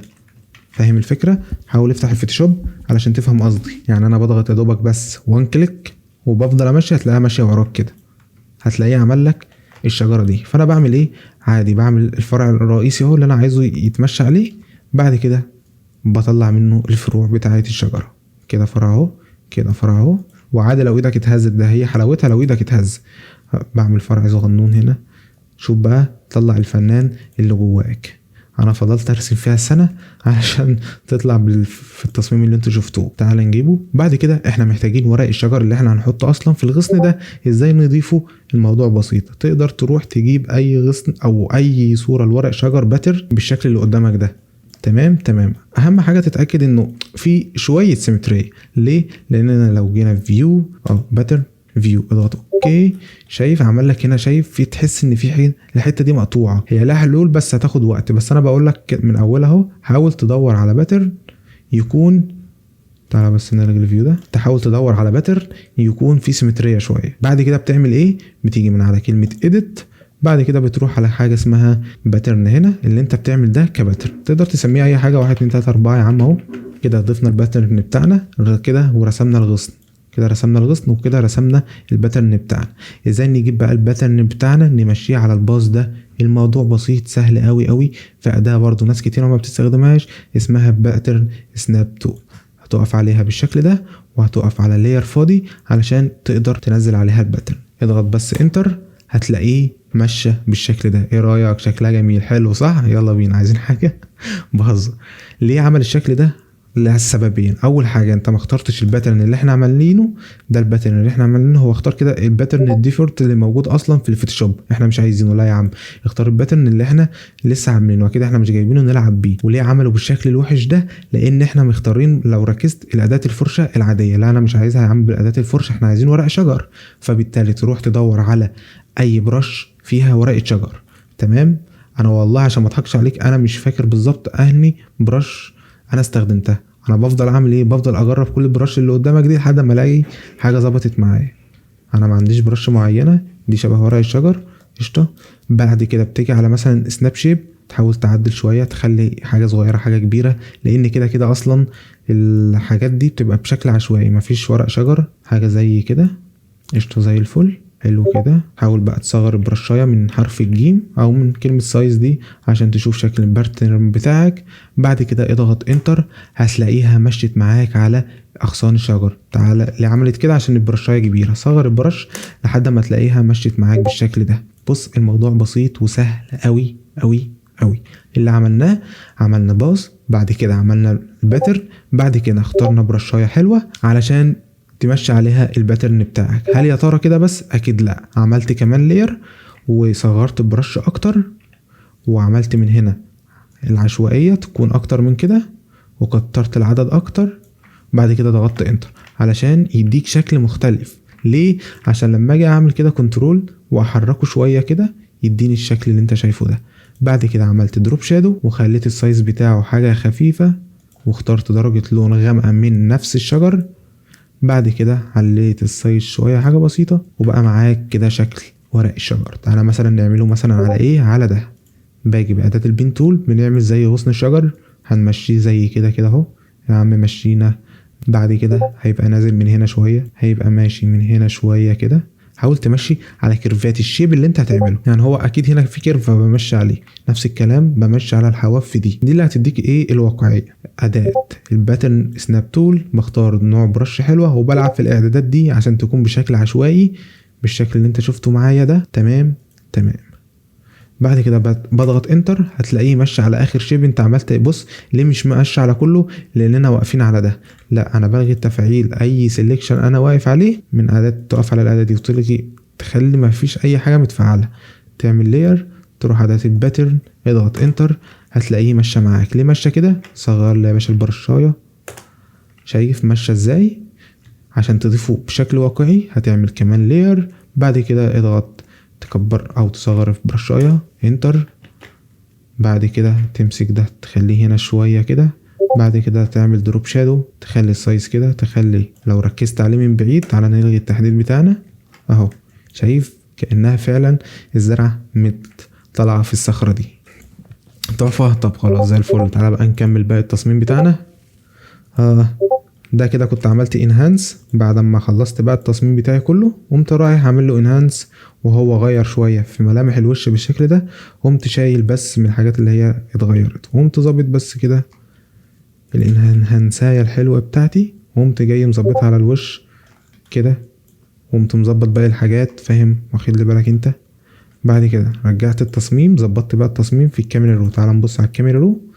تعال انا اصبر كده بس اهو يا عم. هشيل لك الكاميرا رو كده. ظبطنا الزرع، دخلنا الموضوع ده، عملنا له انهانس، وبقى طلع معانا بالشكل ده. بعد كده تعالى بقى نلعب فيه في الكاميرا رو. فلتر كاميرا رو. لا ما انت بقى، انا ظبطت الزرع ازاي؟ ده انا فضلت امشي باص يعني. انا عملت كل دي باصات انت فاكر ايه؟ ده انا فضلت امشي هنا هنا هنا. ما انا بقول لك اخدت بس ارسم في البتاع نص ساعه عشان امشيه بالشكل ده. فالموضوع ما انا بقول لك ما رضيتش اشرح على التصميم عشان كان هياخد مني وقت. انهانس اللي هو بيعلي جوده الصوره. دلوقتي في الفوتوشوب في حاليا في انهانس اصلا جواه. لو جيت على كلمه ايمج، الانهانس ده بيعمل ايه؟ صوره جودتها وحشه هو بيخليها لك شكلها واضح وحلو، من خلال ان هو بيولد تفاصيل جديده. يعني ايه؟ اكيد هتلاقي ان في شكل الزرع متغير، فاهم؟ وملامح الوش اتغيرت. يعني تعالى اوريك الانهانس كده. ده كده الانهانس. هل ده يا ترى صورة نفس الشخص؟ لا. هو بيعمل ايه؟ بيعمل جنريت للصورة من اول وجديد، بس بيحاول يحافظ على شكل الشيب بس مش اكتر. فاحنا بنحل المشكلة دي ازاي؟ الموضوع بسيط. بجيب الانهانس بتاعي وبظبطه على التصميم، وبمسح منه الحاجات بس، وباخد منه الحاجات اللي انا محتاجها. قشطه. طيب هتقولي هو فين الانهانس بتاع الفوتوشوب؟ هتيجي على كلمه ايمج، هتلاقي في حاجه اسمها جنريت اب سكيل. عندك اكتر من حاجه. عندك هنا ادوبي فاير فلاي، وعندك توبيزل ده تقريبا او مش عارف اسمه ايه. هتقولي افضل حاجه معاك ايه يا ابراهيم؟ كل الناس بتنصحك ان انت ما تستخدمش فاير فلاي. انا اقول لك اهو، انا عكس الناس بقول لك استخدم ادوبي فاير فلاي. ده انا حاسه بيحافظ شويه على الملامح. اي نعم مش بيعمل ابو سكيل زي ده الابو سكيل بتاعه حلو، بس مش بيحافظ على الملامح زي دي، وبحسه بيضيف تكتشر مش لطيف. فاهم؟ اكتر حاجه انا بستخدمها صراحه في شغلي بستخدم ادوبي فلاي. بيظبط الصور اللي انا عندي، فده افضل حاجه انا بستخدمها الصراحه. نخش بقى على الكاميرا الرو اللي هي البعبع. احنا ادينا شرحناها في الاول. تعالى بقى اديك فيها التريكات. اول حاجه الصوره عايز اغمق شويه ولا نفتح؟ لا، الصوره الشادو فيها حلو يعني، نفتح شويه. قشطه. ايه اللي لسع معايا؟ الحته دي لسعت معايا. الحته دي فين؟ في اللون الابيض. همسك اللون الابيض وهشده. شايف انا بشد السلايدر اللي انا محتاجه او هيخدم شغلي. قشطه. بعد كده الهايلايت شايفها حلوه. تعال نشوف كده لو علينا الهايلايت. لا، هنقلل الهايلايت عشان تفاصيل السحاب دي حلوه ورايقه الصراحه. نعلي الشادو. ماشي. تعال نعلي الشادو من هنا وهنعمله احنا بشكل حلو. ندي كونتراست، ندي يا عم شويه كونتراست طول وانت شغال تشوفها قبل وبعد. حلو قوي. زود بقى شويه تكتشر، شويه حاجات من هنا. حلو قوي. تقدر برضو من هنا تمسك النقطه بتاعه الهايلايت ونقطه الشادو. شايف بيديك كونتراست حلو قوي. قشطه. نيجي بقى في كارا جريدنج حلو قوي. تقدر تعمل اصلا منه لوحده تونات حلوه جدا. بس اكتر حاجه انا بستخدمها بخلي الشادو بلون اورنج نتيجه للسما الكبيره بتاعتنا. والهايلايت بخليها بلون زي اورنج. انا مش بعملها بالتأثير ده، بس انا بحاول اوريهولك علشان تشوف بس الفرق. احنا اكيد انا ما بعملش بالقوه ده، انا يا دوبك بعمل بص 8 9 5 ارقام صغيره قوي قوي قوي قوي قوي. قشطه قشطه. تقدر بقى تغير برضو لون الزرع، ما تخليهوش اخضر قوي، او يعني تشوف انت الدرجه اللي انت محتاجها. انا شايفه لما يبقى سيان شويه تقدر تخفيه خالص، لا انا عايزه سيان شويه، مش عايزه اخضر برضو ولا اصفر، اللي انا عايزه ناحيه السيان شويه. قشطه قشطه. تقدر بقى اديك بقى التريكه اللي محدش بيقولها في الكاميرا رو. في ماسك تقدر تعمله في الكاميرا رو، وده بيخدمني قوي قوي قوي في الشغل بتاعي. ازاي تعالى اقول. اول حاجه بعملها باجي من هنا، عندك اكتر من طريقه ان انت تعمل ماسك. تحدد الشخص، السكاي، وكمان الباك جراوند. ساعات بتعمل تحديد من خلال البرش، يعني تمسك البرش وترسم براحتك، او من خلال قرار الجريدنج او قرار اللوك اب. ازاي؟ باجي من هنا بختار قرار اللوك اب، بفضل بقى اعمل سكرول، مش بختار قرار اللوك اب معين. يعني انت شايف ده رايق، ده خلي الالوان فايبرنس مناسبه للجمهور المستهدف اللي هو بيستهدفه. بيستخدم ايه؟ الشباب، الاطفال، الحاجات دي بتحب الالوان الفاقعه قوي. هنا لو الوان دراميه، شايف المود ده برضو حلو. لو حاجه غموض بقى وحاجه قديمه تقدر كمان تغير بليند مود، تقدر تخليه ليمونست، تقدر تخليه كرر هيو. الكلام ده كله بتفضل تظبط لحد ما تلاقي حاجه مناسبه. قشطه. انا مثلا نقدر نخليه المود ده، لو انت حابب تقدر تعمل اصلا صوره بالمود ده وصوره بالمود التاني، فانت على حسب اللي انت مختاره. قشطه. وبتفضل بقى تشوف كارل لوك اب تاني، يعني كل ده عبارة عن كارل لوك اب. انا بفضل اجرب فيها لان كل صورة بتختلف عن التانية. بعد كده سحبت شوية هيو، بعد كده ظبطنا الاضاءات وعملنا شوية ريتاتش على اللبس عشان يبان اكتر، لان حسيت ان التفاصيل سايحة في بعض. عملت اصلا ريتاتش ازاي؟ جيت بالبرش سوفت لايت. بصوا نفس الطريقة اللي كل الناس بتستخدمها، يعني انا ما جبتش حاجة او اخترعت حاجة. تمام كده اهو. اكس اكس. بص الموضوع سهل وبسيط، فانت فاهم. بتبدل بين الابيض والاسود. عايز تغمق حاجه خليك على الاسمر. الابيض بيفتح، ده بيزود تفاصيل اكتر. يعني انت شايف غمقنا، لما نغمق الحته دي انت فعلا بتبين ان الحته دي مش انضف حاجه. قشطه قشطه. وده كده التصميم النهائي، الفيجوال بتاعنا النهائي، والحمد لله.